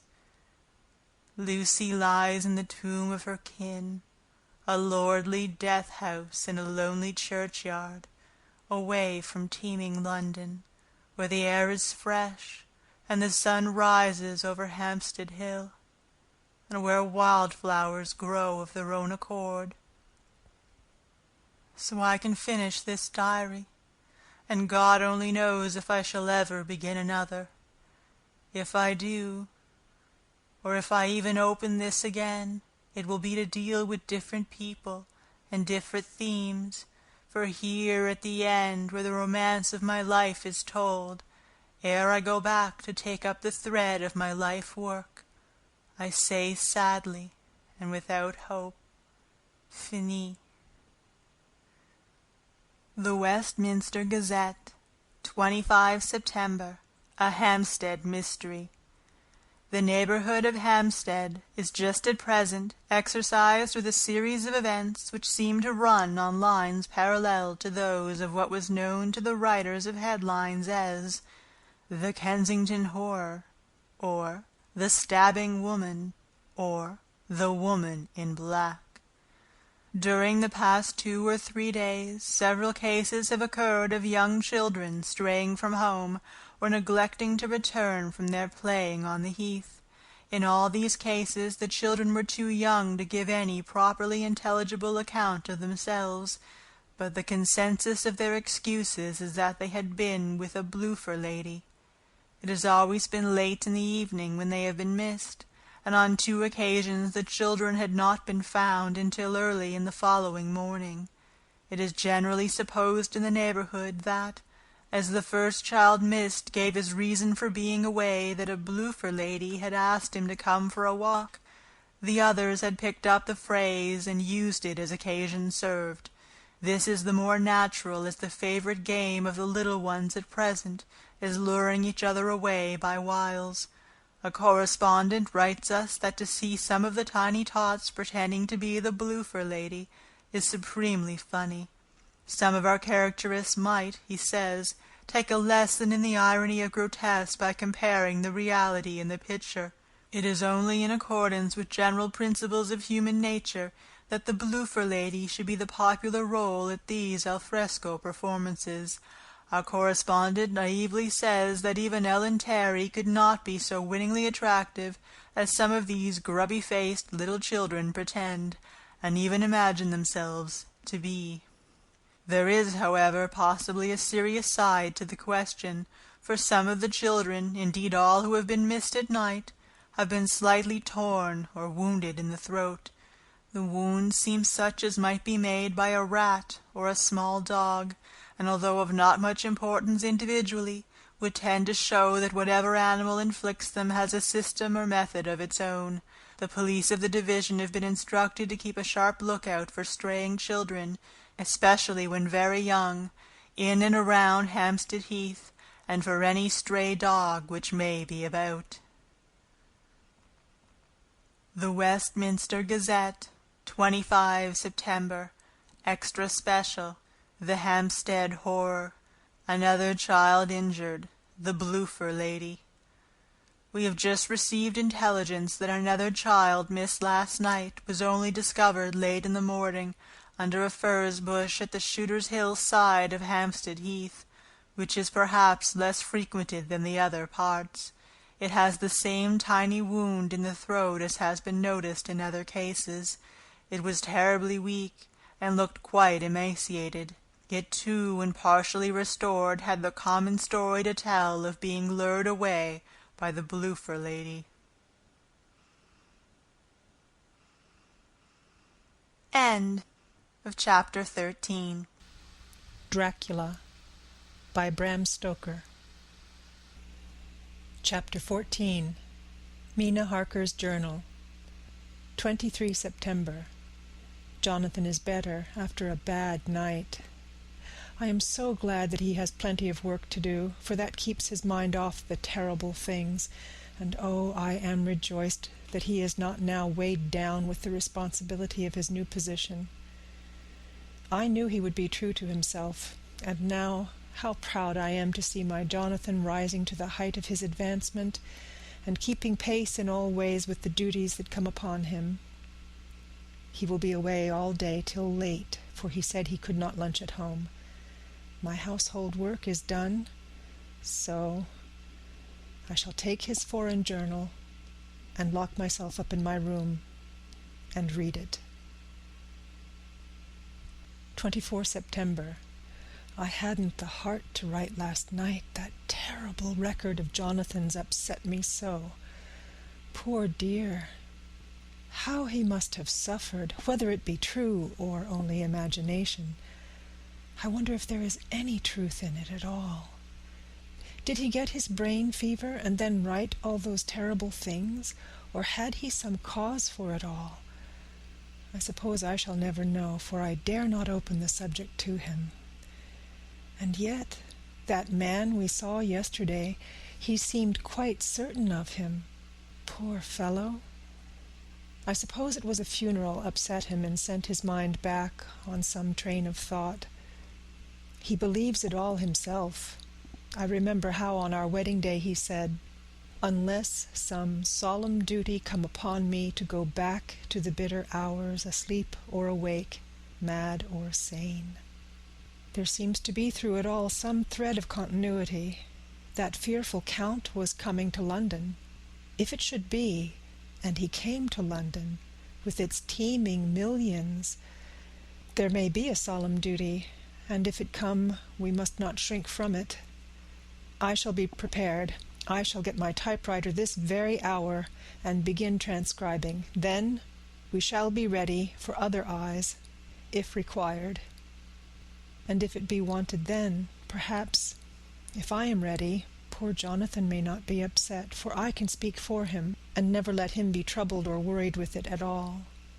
If ever Jonathan quite gets over the nervousness, he may want to tell me of it all, and I can ask him questions and find out things, and see how I may comfort him. Letter, Van Helsing to Mrs. Harker, 24 September, Confidence. Dear Madam, I pray you to pardon my writing, in that I am so far friend as that I sent you sad news of Miss Lucy Westenra's death. By the kindness of Lord Godalming, I am empowered to read her letters and papers, for I am deeply concerned about certain matters vitally important. In them I find some letters from you, which show how great friends you were and how you love her. Oh, Madam Mina, by that love, I implore you, help me. It is for others' good that I ask, to redress great wrong, and to lift much trouble and terrible troubles, that may be more great than you can know. May it be that I see you?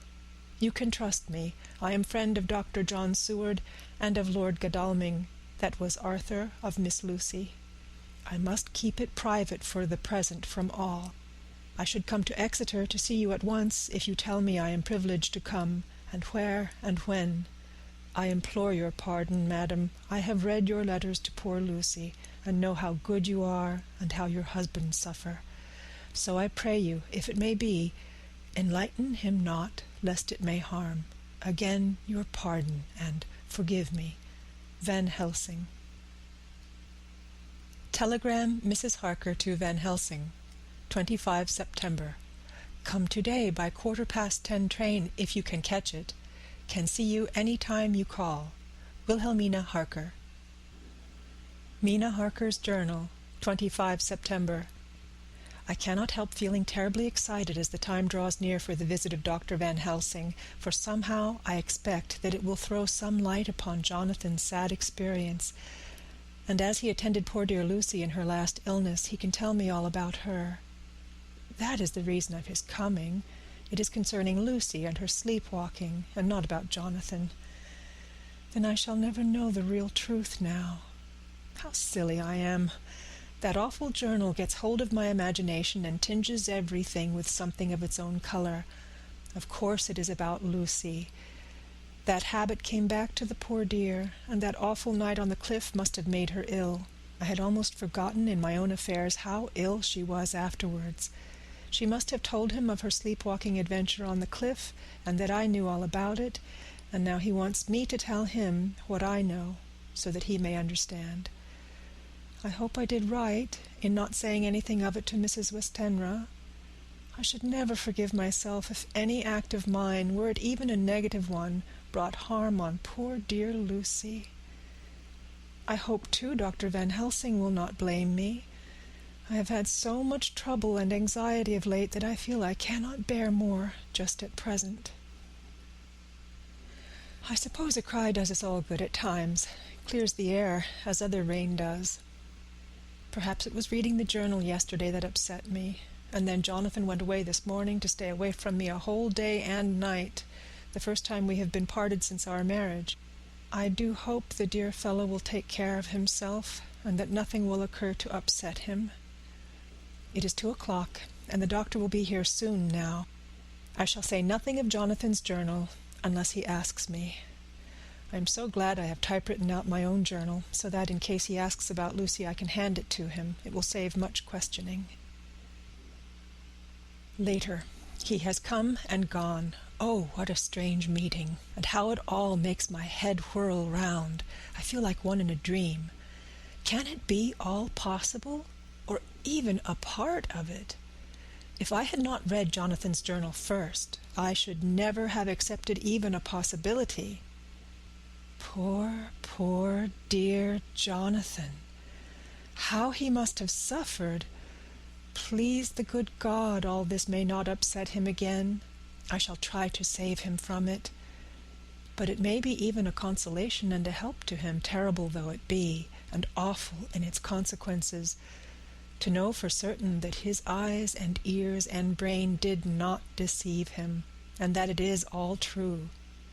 It may be that it is the doubt which haunts him, and that when the doubt is removed, no matter which, waking or dreaming, may prove the truth, he will be more satisfied and better able to bear the shock.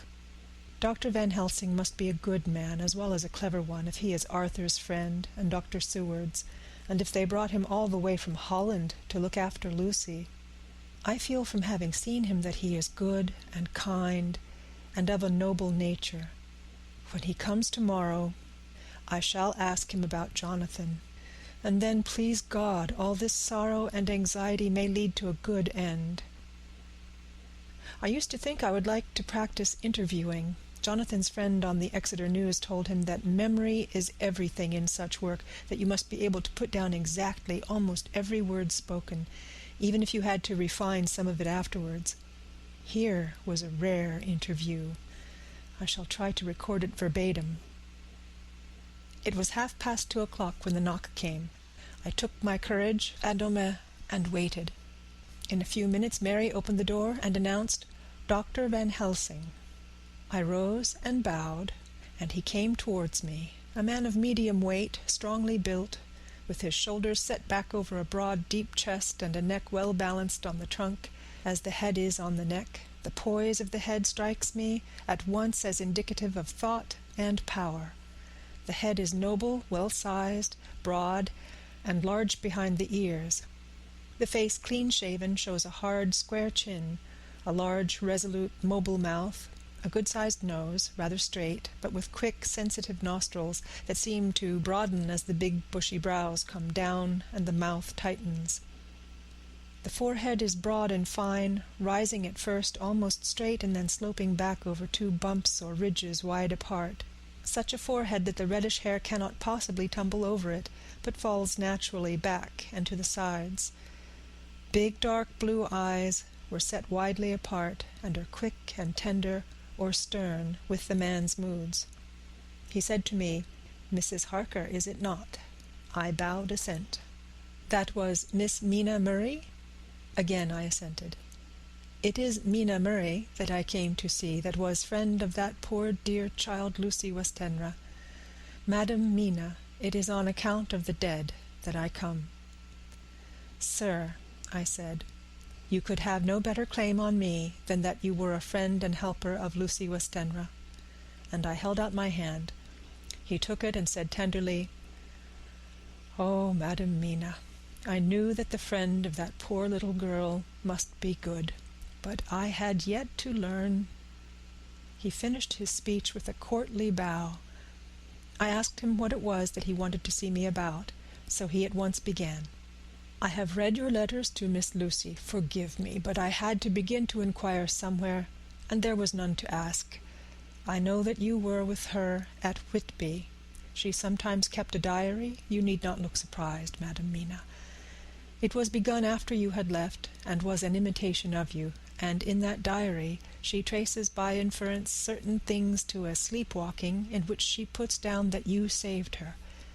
In great perplexity then I come to you, and ask you, out of your so much kindness, to tell me all of it that you can remember. I can tell you, I think, Dr. Van Helsing, all about it." "Ah, then you have good memory for facts, for details? It is not always so with young ladies." "No, doctor, but I wrote it all down at the time. I can show it to you, if you like." "Oh, Madam Mina, I will be grateful. You will do me much favor." I could not resist the temptation of mystifying him a bit. I suppose it is some taste of the original apple that remains still in our mouths. So I handed him the shorthand diary. He took it with a grateful bow and said, "May I read it?" "If you wish," I answered as demurely as I could. He opened it, and for an instant his face fell. Then he stood up and bowed. "Oh, you so clever woman," he said. "I knew long that Mr. Jonathan was a man of much thankfulness, but see, his wife have all the good things. And will you not so much honor me, and so help me, as to read it for me? Alas, I know not the shorthand." By this time my little joke was over, and I was almost ashamed, so I took the typewritten copy from my work-basket and handed it to him. "Forgive me," I said. "I could not help it, but I had been thinking that it was of dear Lucy that you wished to ask, and so that you might not have time to wait, not on my account, but because I know your time must be precious, I have written it out on the typewriter for you." He took it, and his eyes glistened. "You are so good," he said. "And may I read it now? I may want to ask you some things when I have read." "By all means," I said. "Read it over whilst I order lunch, and then you can ask me questions whilst we eat." He bowed and settled himself in a chair with his back to the light, and became so absorbed in the papers, whilst I went to see after lunch, chiefly in order that he might not be disturbed. When I came back I found him walking hurriedly up and down the room, his face all ablaze with excitement. He rushed up to me and took me by both hands. "Oh, Madam Mina," he said, "how can I say what I owe you? This paper is as sunshine. It opens the gate to me. I am dazed, I am dazzled with so much light, and yet clouds roll in behind the light every time. But that you cannot comprehend. Oh, but I am grateful to you, you so clever woman. Madam," he said this very solemnly, "if ever Abraham Van Helsing can do anything for you or yours, I trust you will let me know. It will be pleasure and delight if I may serve you as a friend. But all I have ever learned, all I can ever do, shall be for you and those you love. There are darknesses in life, and there are lights. You are one of the lights. You will have a happy life and a good life, and your husband will be blessed in you. But, doctor, you praise me too much. You do not know me." "Not know you, I, who am old, and who have studied all my life men and women. I, who have made my specialty the brain and all that belongs to him, and all that follow from him. And I have read your diary that you have so goodly written for me, and which breathes out truth in every line. I, who have read your so sweet letter to poor Lucy, of your marriage and your trust, not know you. Oh, Madam Mina, good women tell all their lives, and by day and by hour and by minute, such things that angels can read. And we men who wish to know have in us something of angels' eyes. Your husband is noble nature, and you are noble too, for you trust. And trust cannot be where there is mean nature. And your husband? Tell me of him. Is he quite well? Is all that fever gone? And is he strong and hearty?" I saw here an opening to ask him about Jonathan, so I said, "He was almost recovered, but he has been greatly upset by Mr. Hawkins's death." He interrupted, "Oh, yes, I know. I have read your last 2 letters."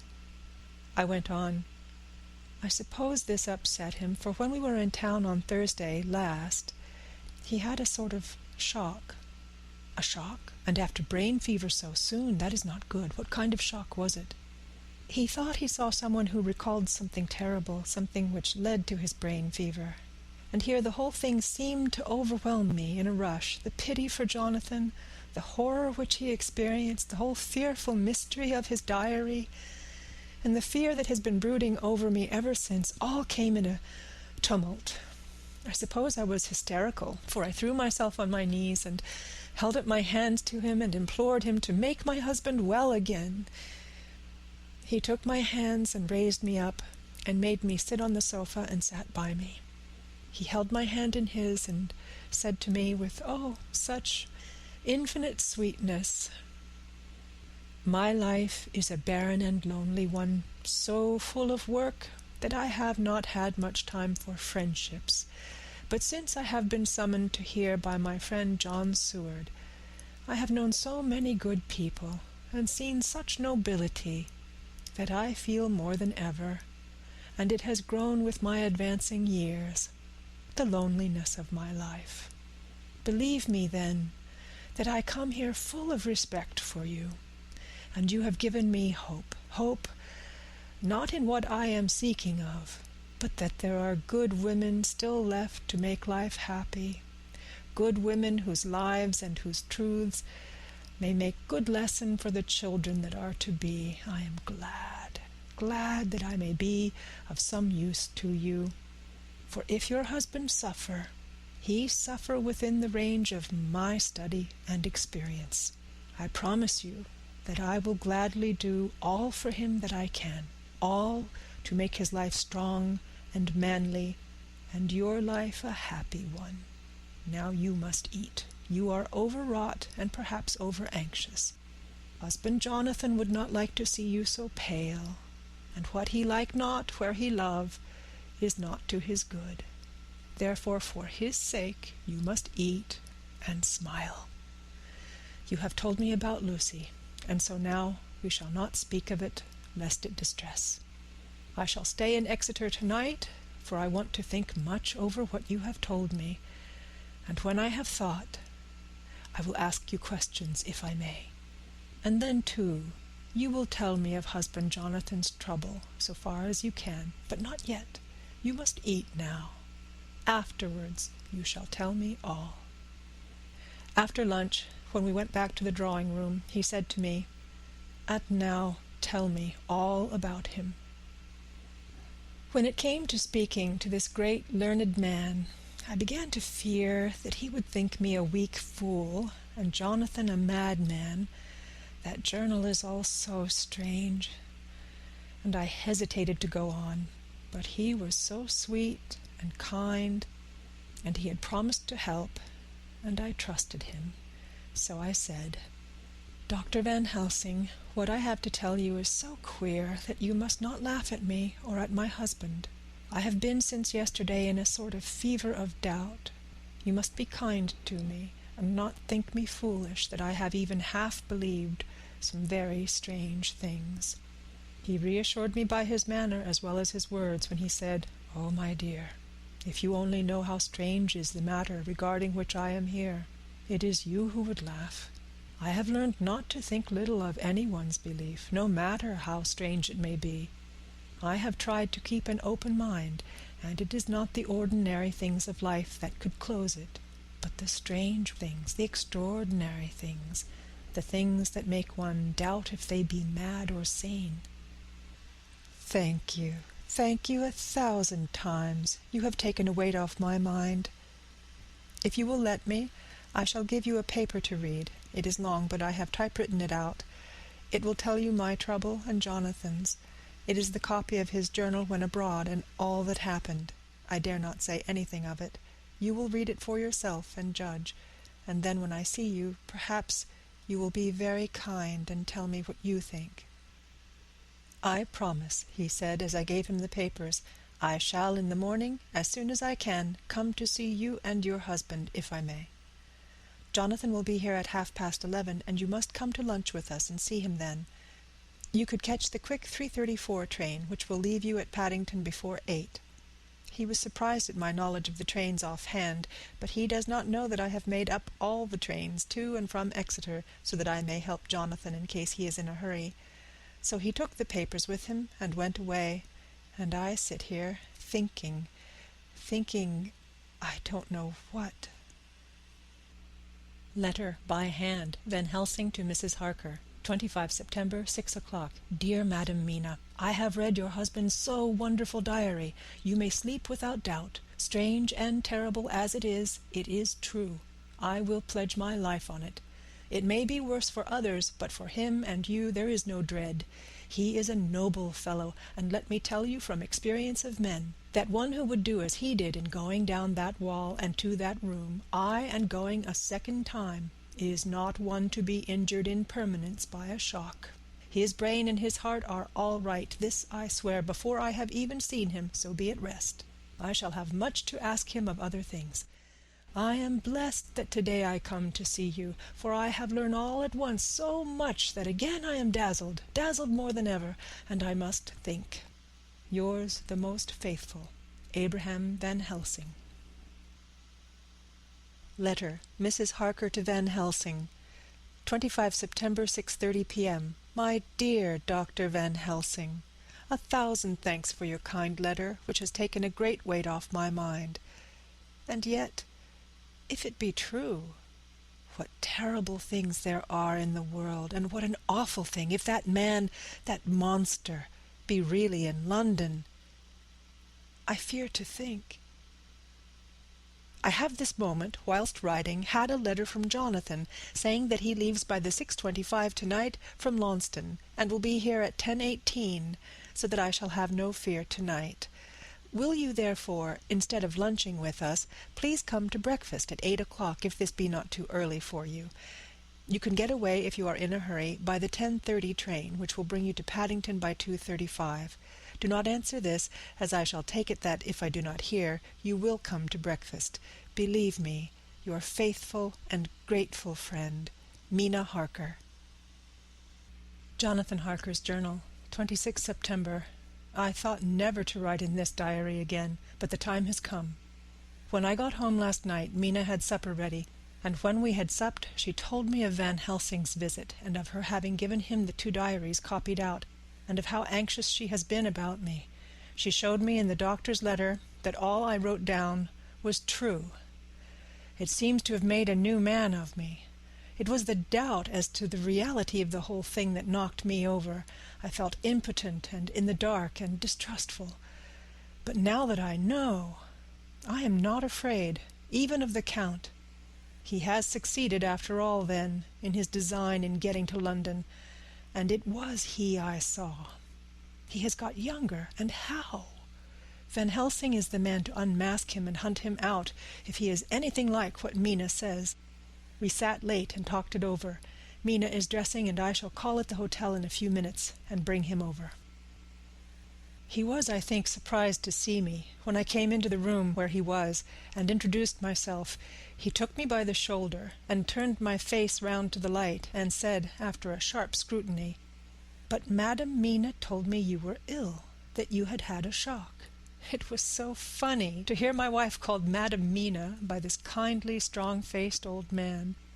I smiled and said, "I was ill. I have had a shock, but you have cured me already." "And how?" "By your letter to Mina last night. I was in doubt, and then everything took a hue of unreality, and I did not know what to trust, even the evidence of my own senses.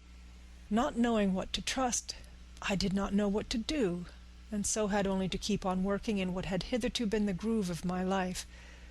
The groove ceased to avail me, and I mistrusted myself. Doctor, you don't know what it is to doubt everything, even yourself. No, you don't. You couldn't with eyebrows like yours." He seemed pleased and laughed, as he said, "So, you are a physiognomist. I learn more here with each hour. I am with so much pleasure coming to you to breakfast, and, oh, sir, you will pardon praise from an old man, but you are blessed in your wife." I would listen to him go on praising Mina for a day, so I simply nodded and stood silent. "She is one of God's women, fashioned by his own hand to show us men and other women that there is a heaven where we can enter, and that its light can be here on earth. So true, so sweet, so noble, so little an egoist. And that, let me tell you, is much in this age, so skeptical and selfish. And you, sir, I have read all the letters to poor Miss Lucy, and some of them speak of you, so I know you since some days from the knowing of others. But I have seen your true self since last night. You will give me your hand, will you not? And let us be friends for all our lives." We shook hands, and he was so earnest and so kind that it made me quite choky.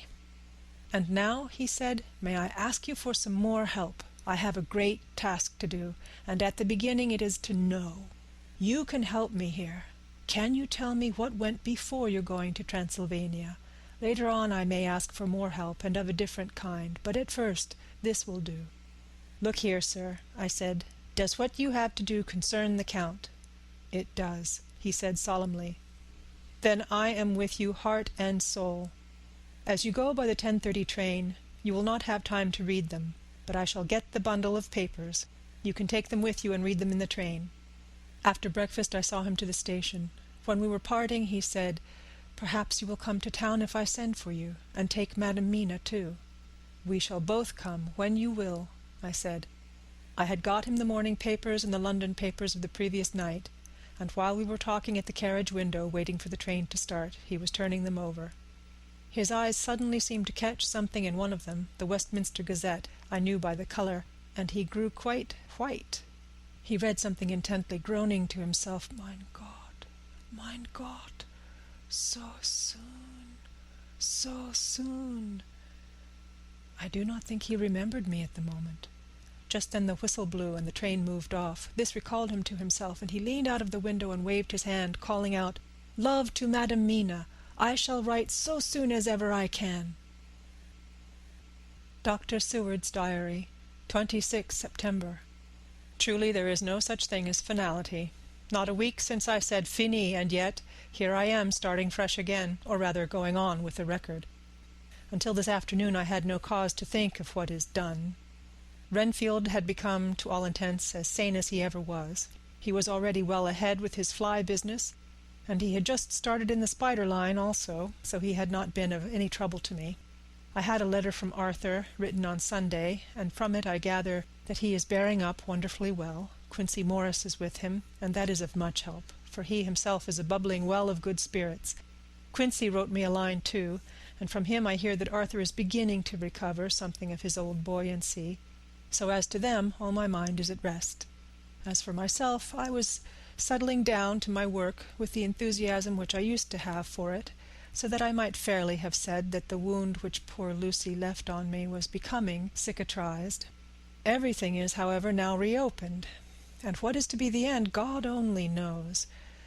I have an idea that Van Helsing thinks he knows too, but he will only let out enough at a time to whet curiosity. He went to Exeter yesterday and stayed there all night. Today he came back and almost bounded into the room at about 5:30 and thrust last night's Westminster Gazette into my hand. "What do you think of that?" he asked as he stood back and folded his arms. I looked over the paper, for I really did not know what he meant, but he took it from me and pointed out a paragraph about children being decoyed away at Hampstead.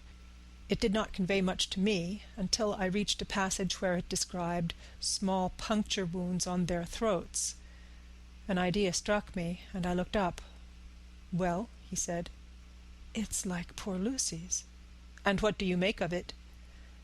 "Simply that there is some cause in common. Whatever it was that injured her has injured them."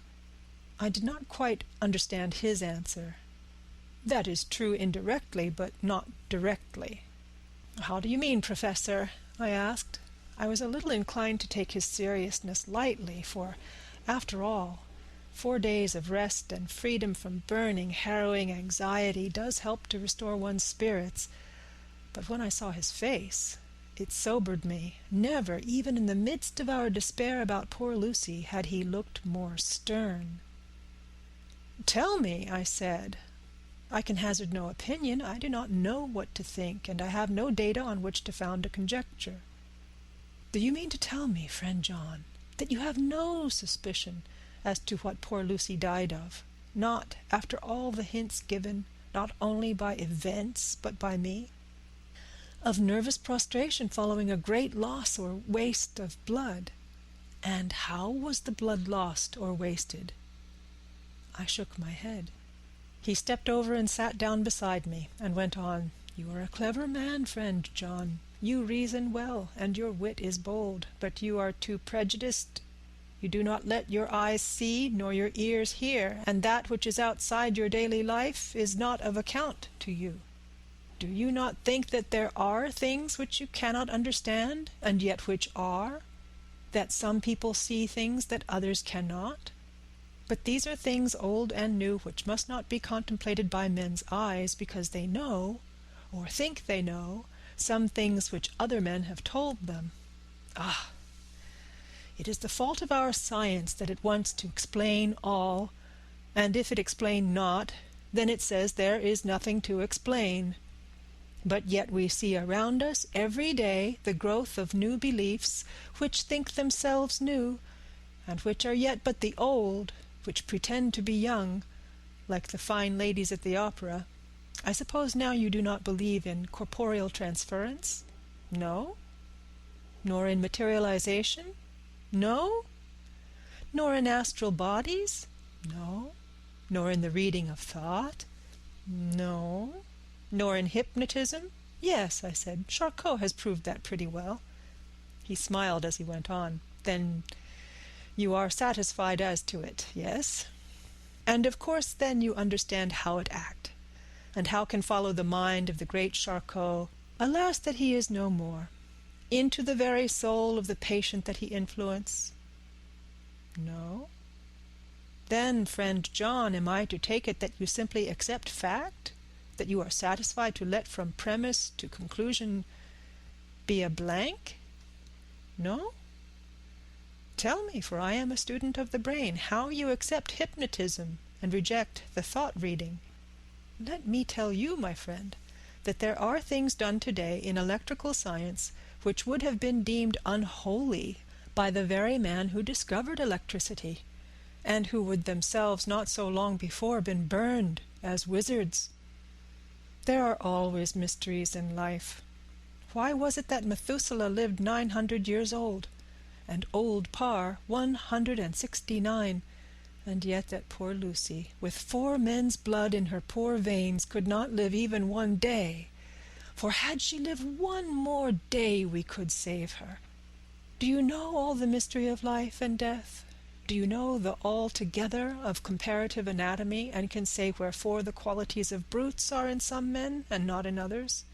Can you tell me why, when other spiders die small and soon, that one great spider lived for centuries in the tower of the old Spanish church, and grew, till on descending he could drink the oil of all the church lamps?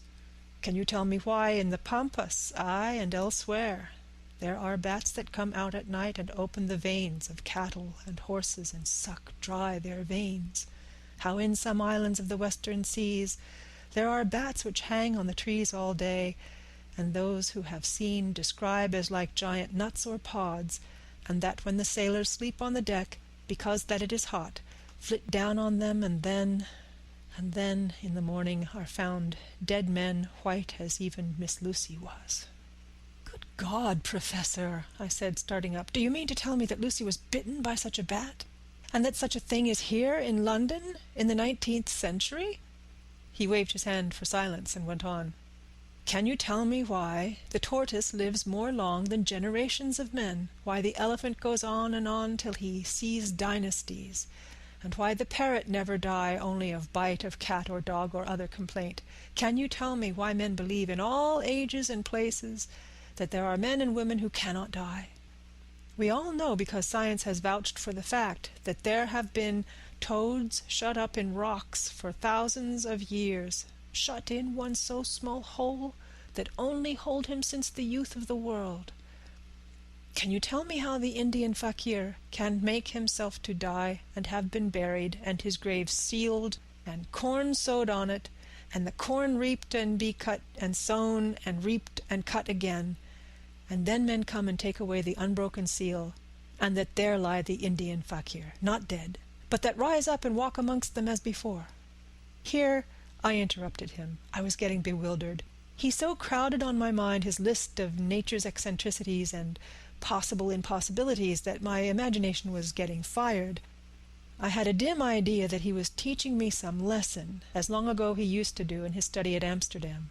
But he used to tell me the thing so that I could have the object of thought in mind all the time. But now I was without his help, yet I wanted to follow him, so I said, Professor, let me be your pet student again.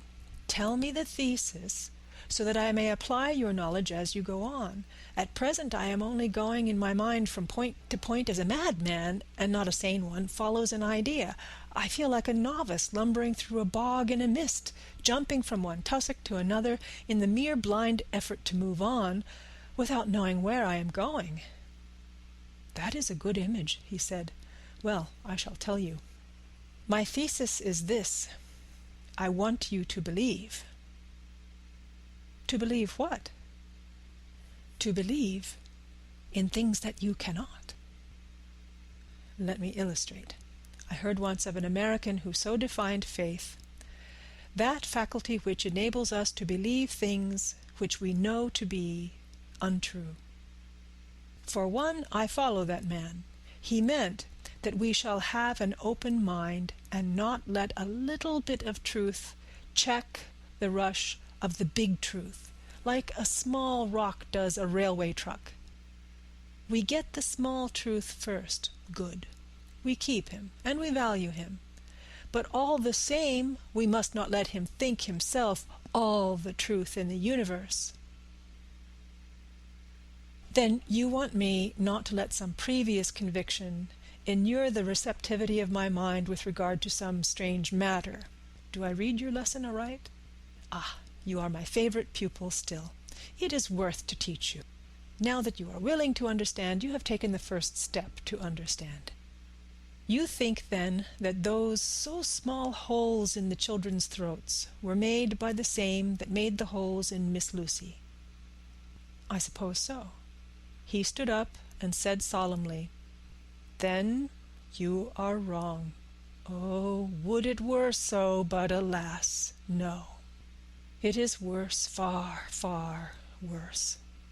"In God's name, Professor Helsing, what do you mean?" I cried. He threw himself with a despairing gesture into a chair and placed his elbows on the table, covering his face with his hands as he spoke. "They were made by Miss Lucy." End of chapter 14. Dracula by Bram Stoker. Chapter 15. Dr. Seward's Diary, continued.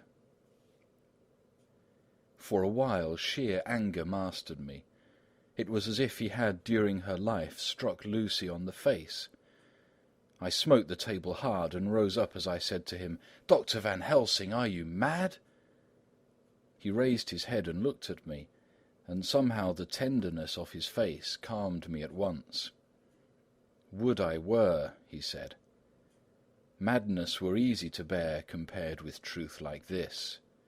Oh, my friend, why, think you, did I go so far around? Why take so long to tell so simple a thing?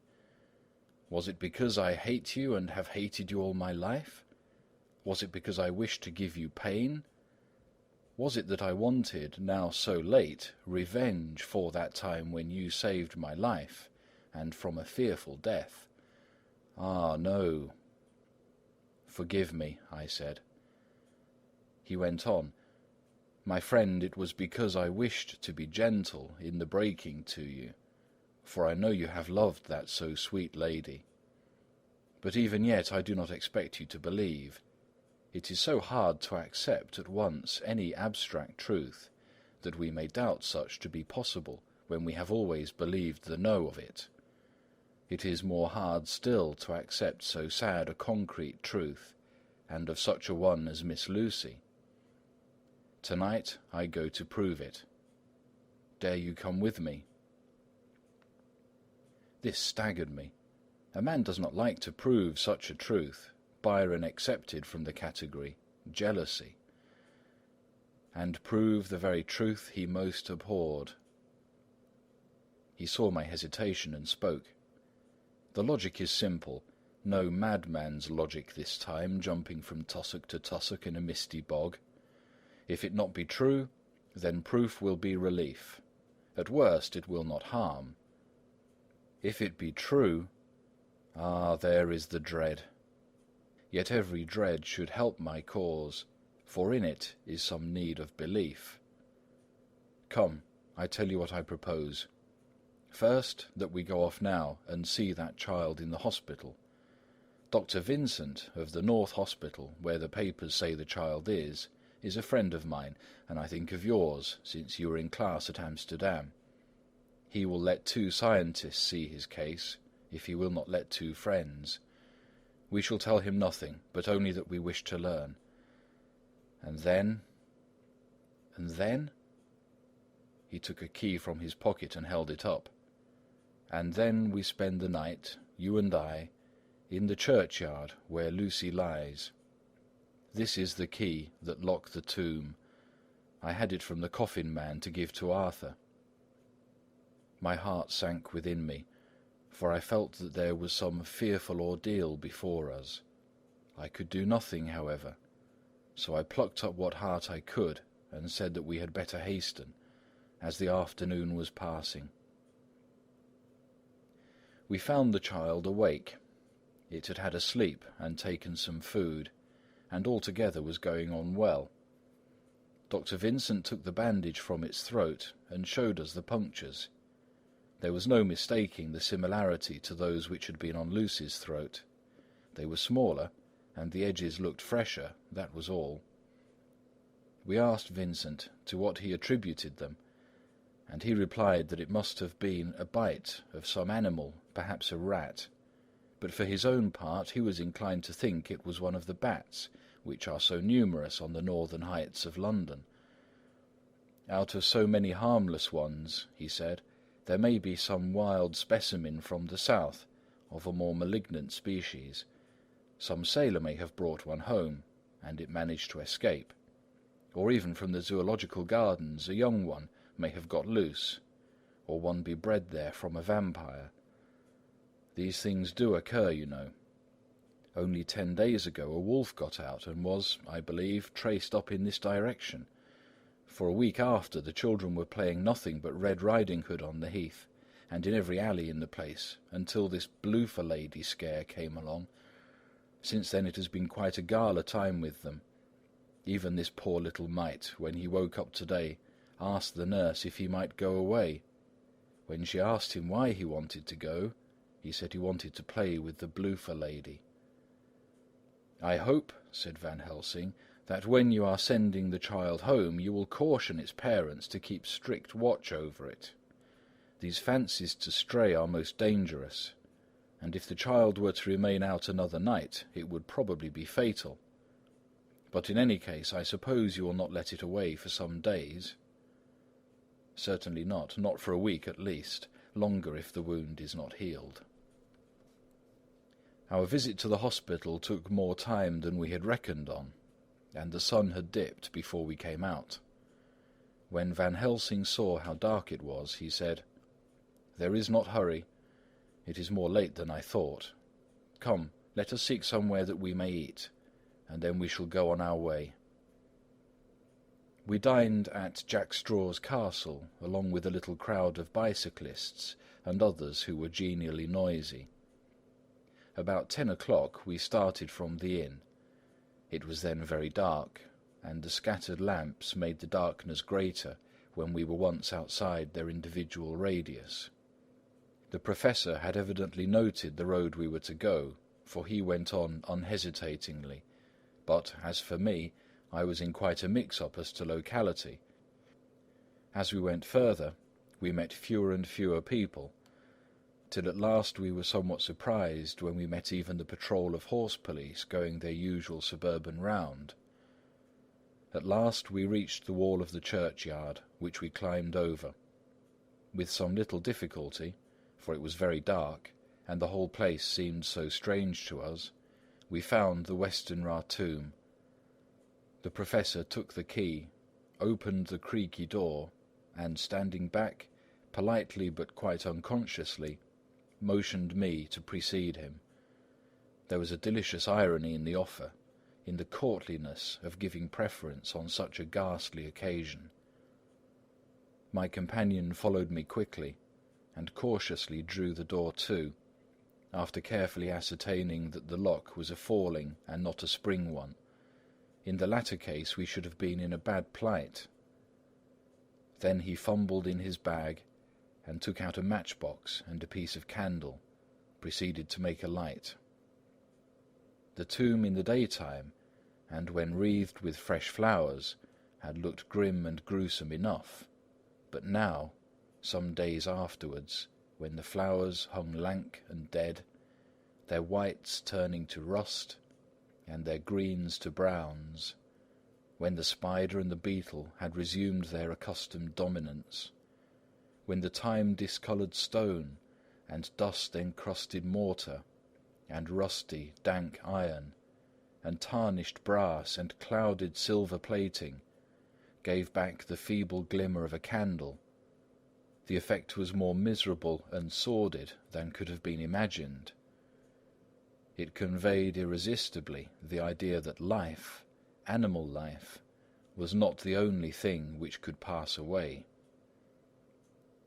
Van Helsing went about his work systematically, holding his candle so that he could read the coffin plates, and so holding it that the sperm dropped in white patches which congealed as they touched the metal.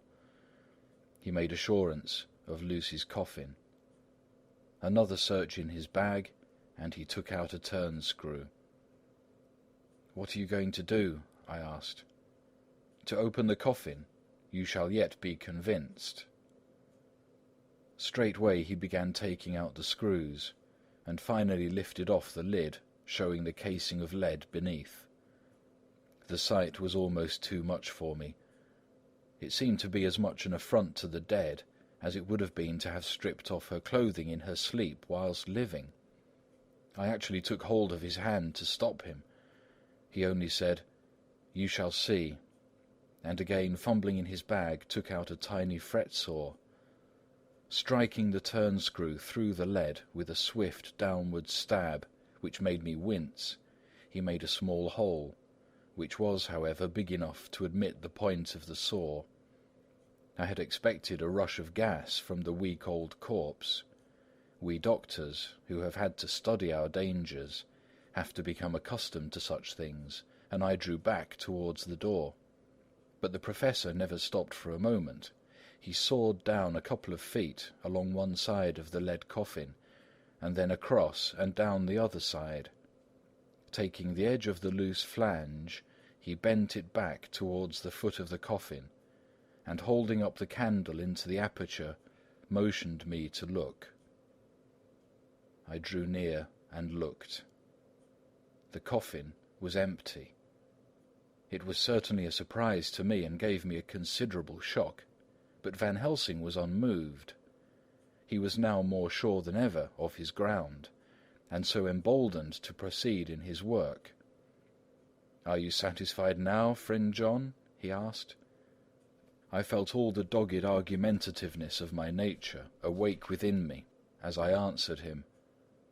"I am satisfied that Lucy's body is not in that coffin, but that only proves one thing." "And what is that, friend John?" "That it is not there."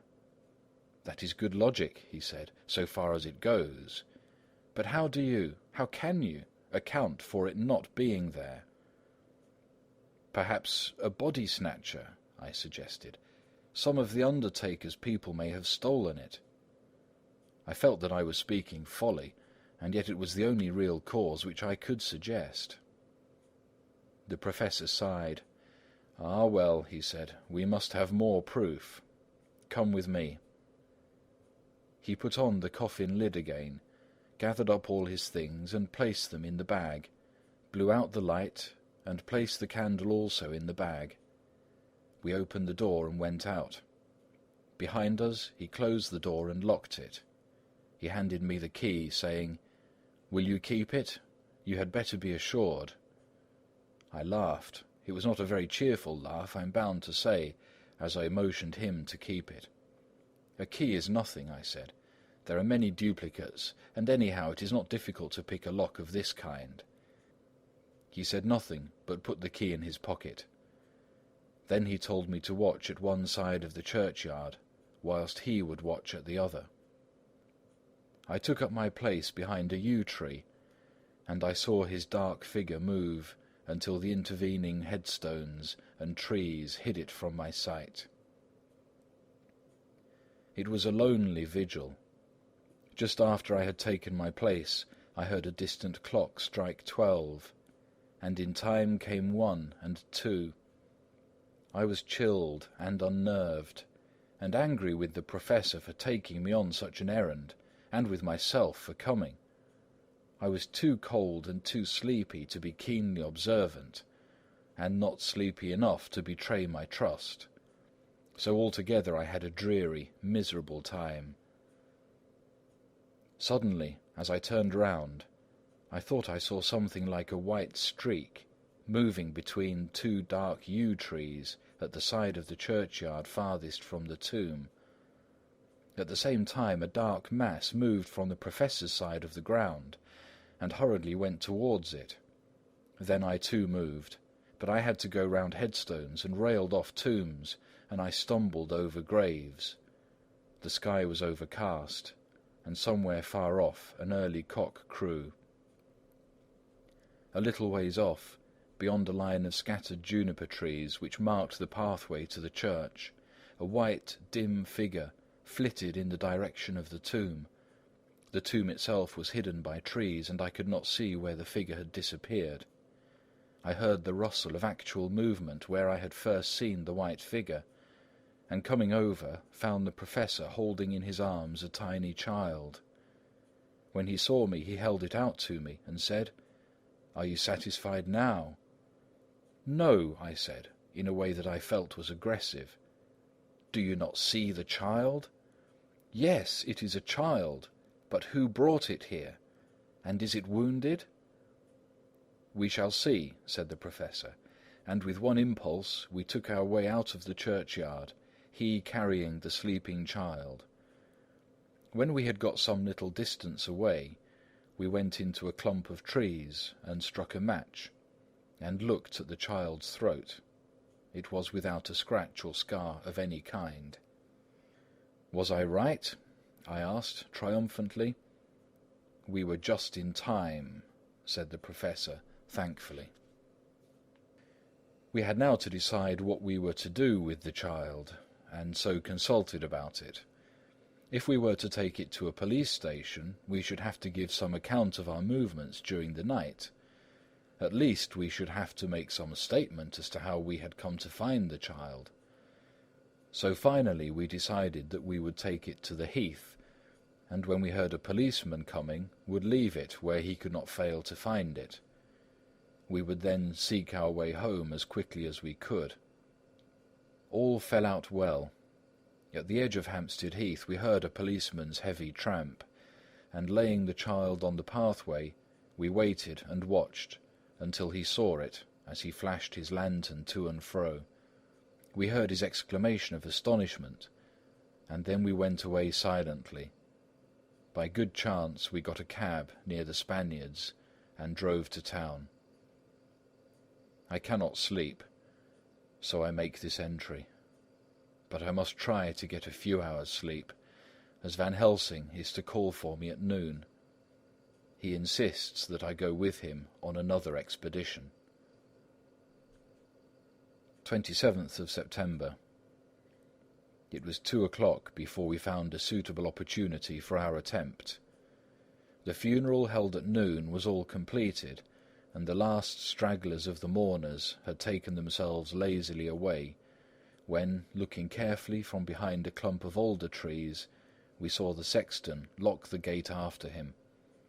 We knew that we were safe till the morning, did we desire it, but the Professor told me that we should not want more than an hour at most.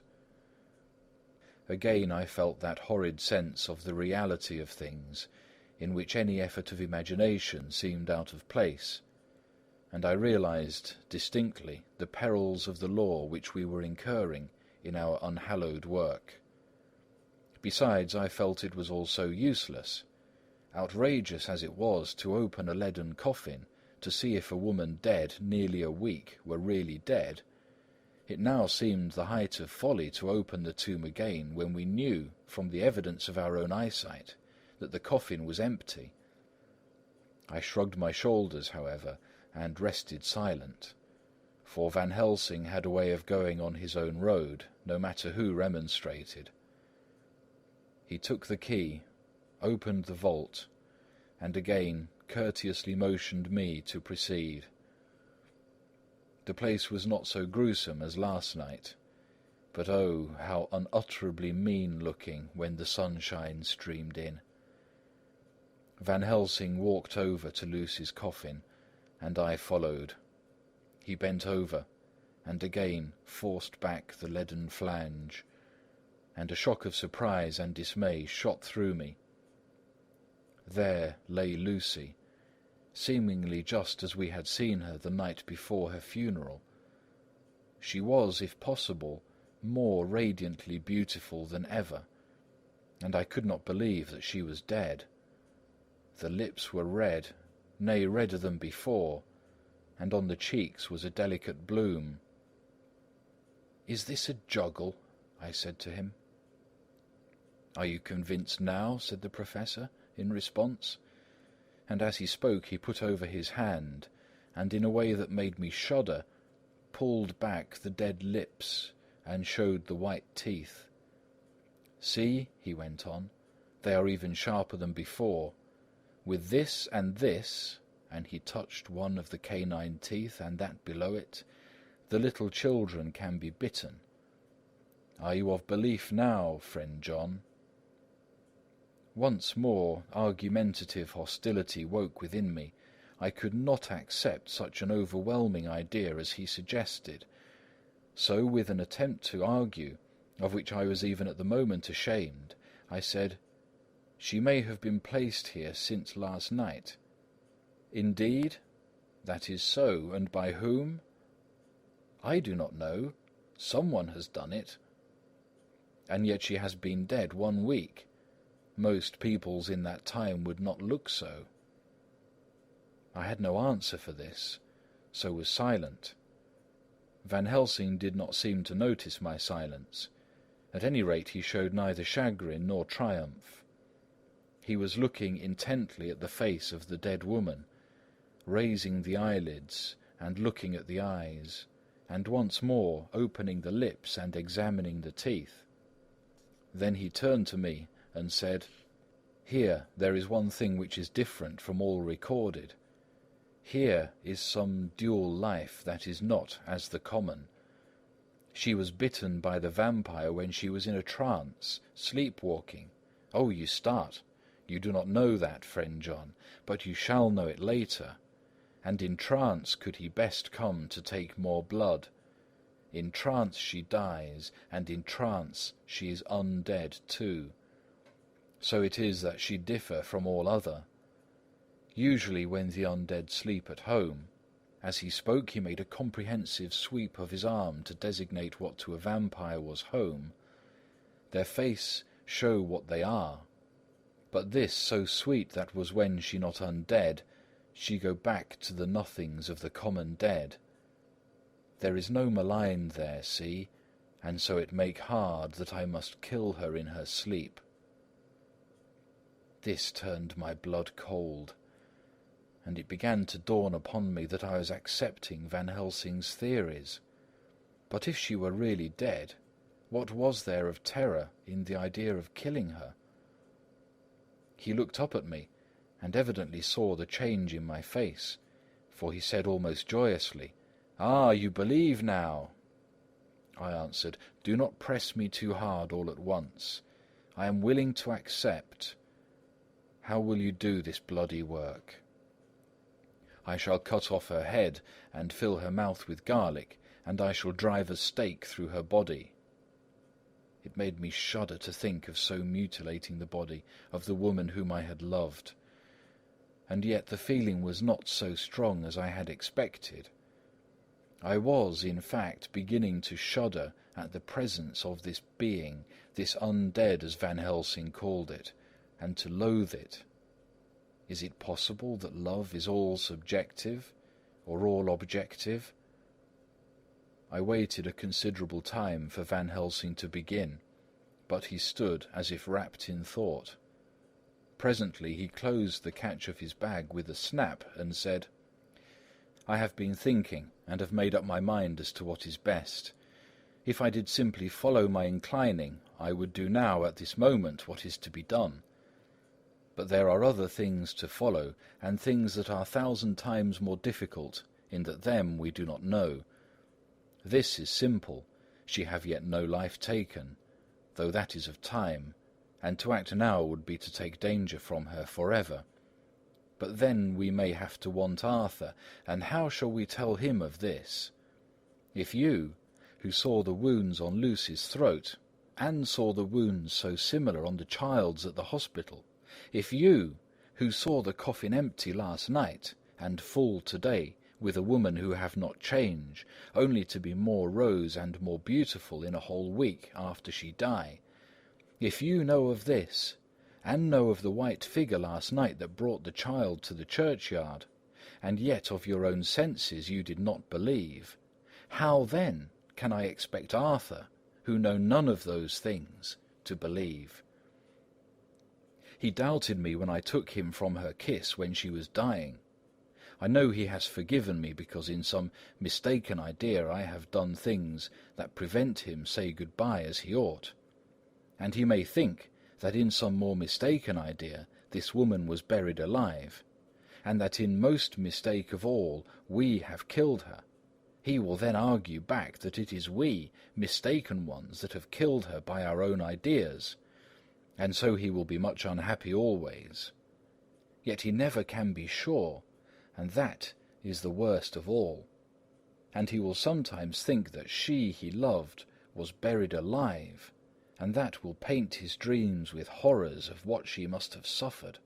And again he will think that we may be right, and that his so beloved was after all an undead. No, I told him once, and since then I learn much. Now, since I know it is all true, 100,000 times more do I know that he must pass through the bitter waters to reach the sweet. He, poor fellow, must have 1 hour that will make the very face of heaven grow black to him. Then we can act for good all round and send him peace. My mind is made up. Let us go. You return home for tonight to your asylum, and see that all be well. As for me, I shall spend the night here, in this churchyard, in my own way. Tomorrow night you shall come to me to the Berkeley Hotel at 10 of the clock. I shall send for Arthur to come too, and also that so fine young man of America that gave his blood. Later we shall all have work to do. I come with you so far as Piccadilly, and there dine, for I must be back here before the sun set. So we locked the tomb and came away, and got over the wall of the churchyard, which was not much of a task, and drove back to Piccadilly. Note left by Van Helsing in his portmanteau, Berkeley Hotel, directed to John Seward, M.D., not delivered. 27th September. Friend John, I write this in case anything should happen. I go alone to watch in that churchyard. It pleases me that the undead, Miss Lucy, shall not leave tonight, so that on the morrow night she may be more eager.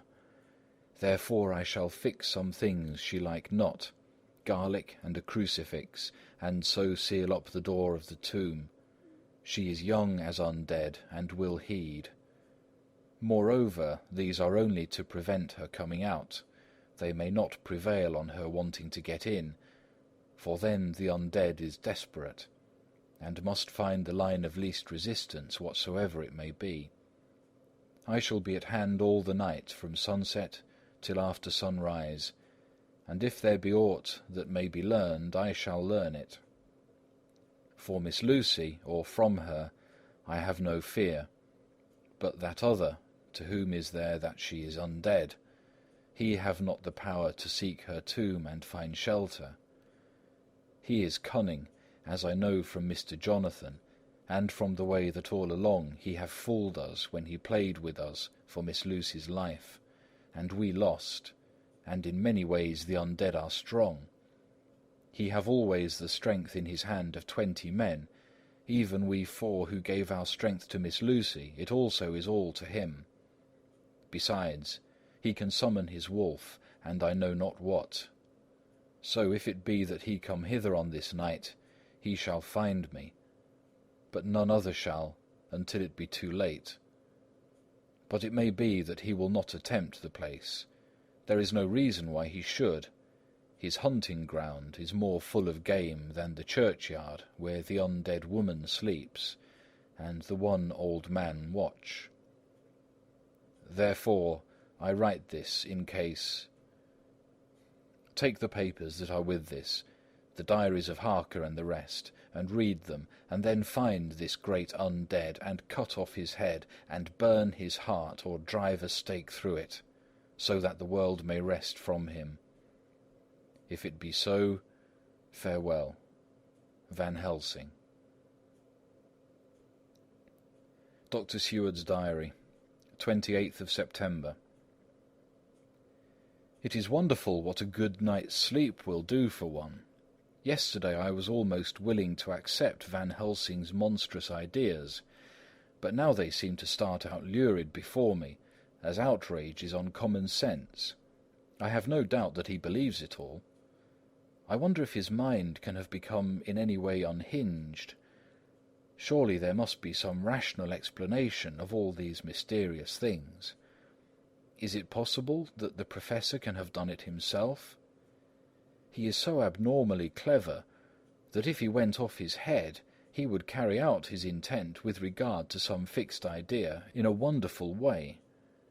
I'm loath to think it, and indeed it would be almost as great a marvel as the other, to find that Van Helsing was mad. But anyhow, I shall watch him carefully.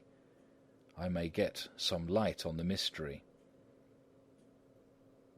29th of September. Last night, at a little before 10 o'clock, Arthur and Quincy came into Van Helsing's room. He told us all what he wanted us to do, but especially addressing himself to Arthur, as if all our wills were centred in his. He began by saying that he hoped we would all come with him too, for, he said, there is a grave duty to be done there. You were doubtless surprised at my letter. This query was directly addressed to Lord Godalming. I was. It rather upset me for a bit. There has been so much trouble around my house of late that I could do without any more. I have been curious, too, as to what you mean. Quincy and I talked it over, but the more we talked, the more puzzled we got, till now I can say for myself that I'm about up a tree as to any meaning about anything. Me too, said Quincey Morris, laconically.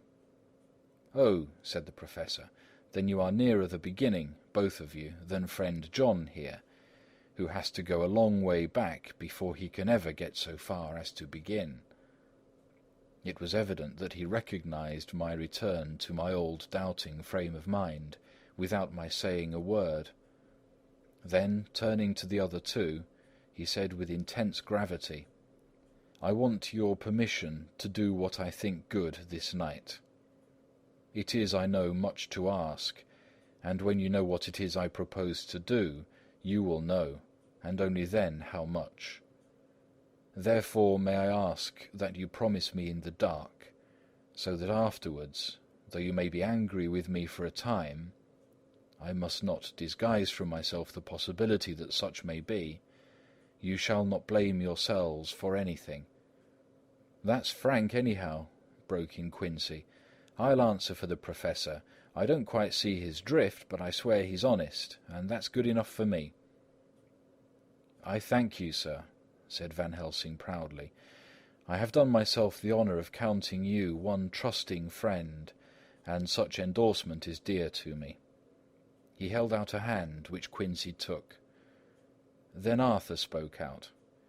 Dr. Van Helsing, I don't quite like to buy a pig in a poke, as they say in Scotland, and if it be anything in which my honour as a gentleman, or my faith as a Christian, is concerned, I cannot make such a promise. If you can assure me that what you intend does not violate either of these two, then I give my consent at once, though for the life of me I cannot understand what you're driving at. I accept your limitation, said Van Helsing, and all I ask of you is that if you feel it necessary to condemn any act of mine, you will first consider it well, and be satisfied that it does not violate your reservations." "Agreed," said Arthur. "That is only fair. And now that the pourparlers are over, may I ask what it is we are to do?" "I want you to come with me, and to come in secret, to the churchyard at Kingstead." Arthur's face fell as he said in an amazed sort of way, "Where poor Lucy is buried?" The Professor bowed. Arthur went on, "And when there?" "To enter the tomb." Arthur stood up. "Professor, are you in earnest? Or is it some monstrous joke?" "Pardon me, I see that you are in earnest." He sat down again, but I could see that he sat firmly and proudly, as one who is on his dignity. There was silence until he asked again, "And when in the tomb?" "To open the coffin." "This is too much," he said, angrily rising again. "I'm willing to be patient in all things that are reasonable, but in this desecration of the grave, of one who—" He fairly choked with indignation. The Professor looked pityingly at him. "If I could spare you one pang, my dear friend," he said, "God knows I would. But this night our feet must tread on thorny paths, or later, and forever, the feet you love must walk in paths of flame." Arthur looked up with set white face and said, "Take care, sir, take care." "Would it not be well to hear what I have to say?" said Van Helsing, "and then you will at least know the limit of my purpose. Shall I go on?" "That's fair enough," broke in Morris. After a pause, Van Helsing went on, evidently with an effort. "Miss Lucy is dead, is it not so?" "Yes." "Then there can be no wrong to her. But if she is not dead—" Arthur jumped to his feet. "Good God!" he cried. "What do you mean? Has there been any mistake? Has she been buried alive?" He groaned in anguish that not even hope could soften. "I did not say she was alive, my child. I did not think it. I go no further than to say that she might be undead." "Undead? Not alive? What do you mean? Is this all a nightmare, or what is it?" "There are mysteries which men can only guess at, which age by age they may solve only in part. Believe me, we are now on the verge of one. But I have not done. May I cut off the head of dead Miss Lucy?" "Heavens and earth, no!" cried Arthur in a storm of passion. "Not for the wide world will I consent to any mutilation of her dead body. Dr. Van Helsing, you try me too far.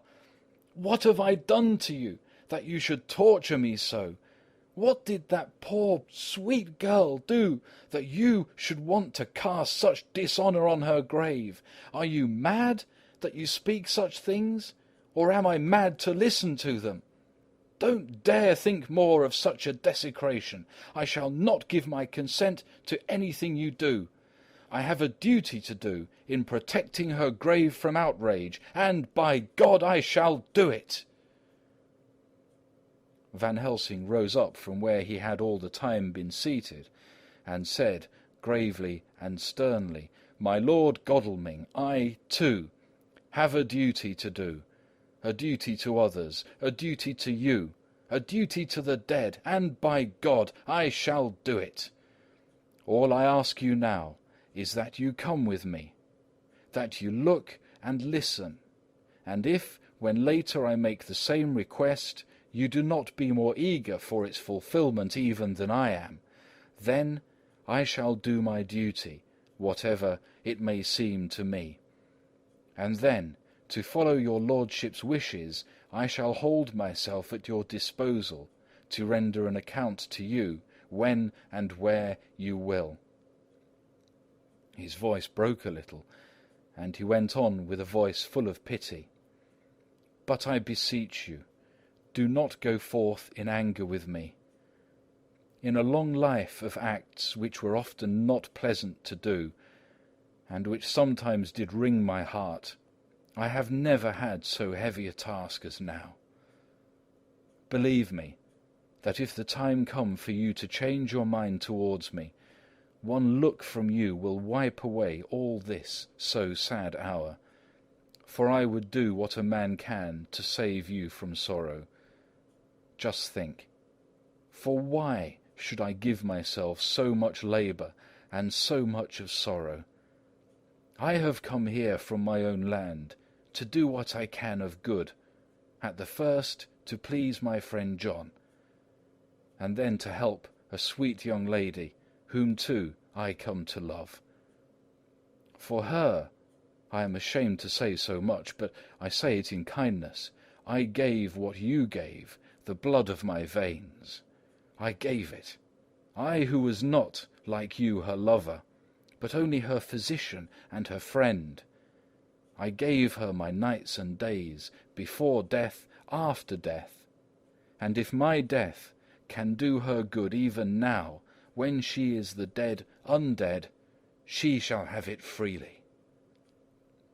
He said this with a very grave, sweet pride, and Arthur was much affected by it. He took the old man's hand and said in a broken voice, "Oh, it is hard to think of it, and I cannot understand, but at least I shall go with you and wait." End of chapter 15.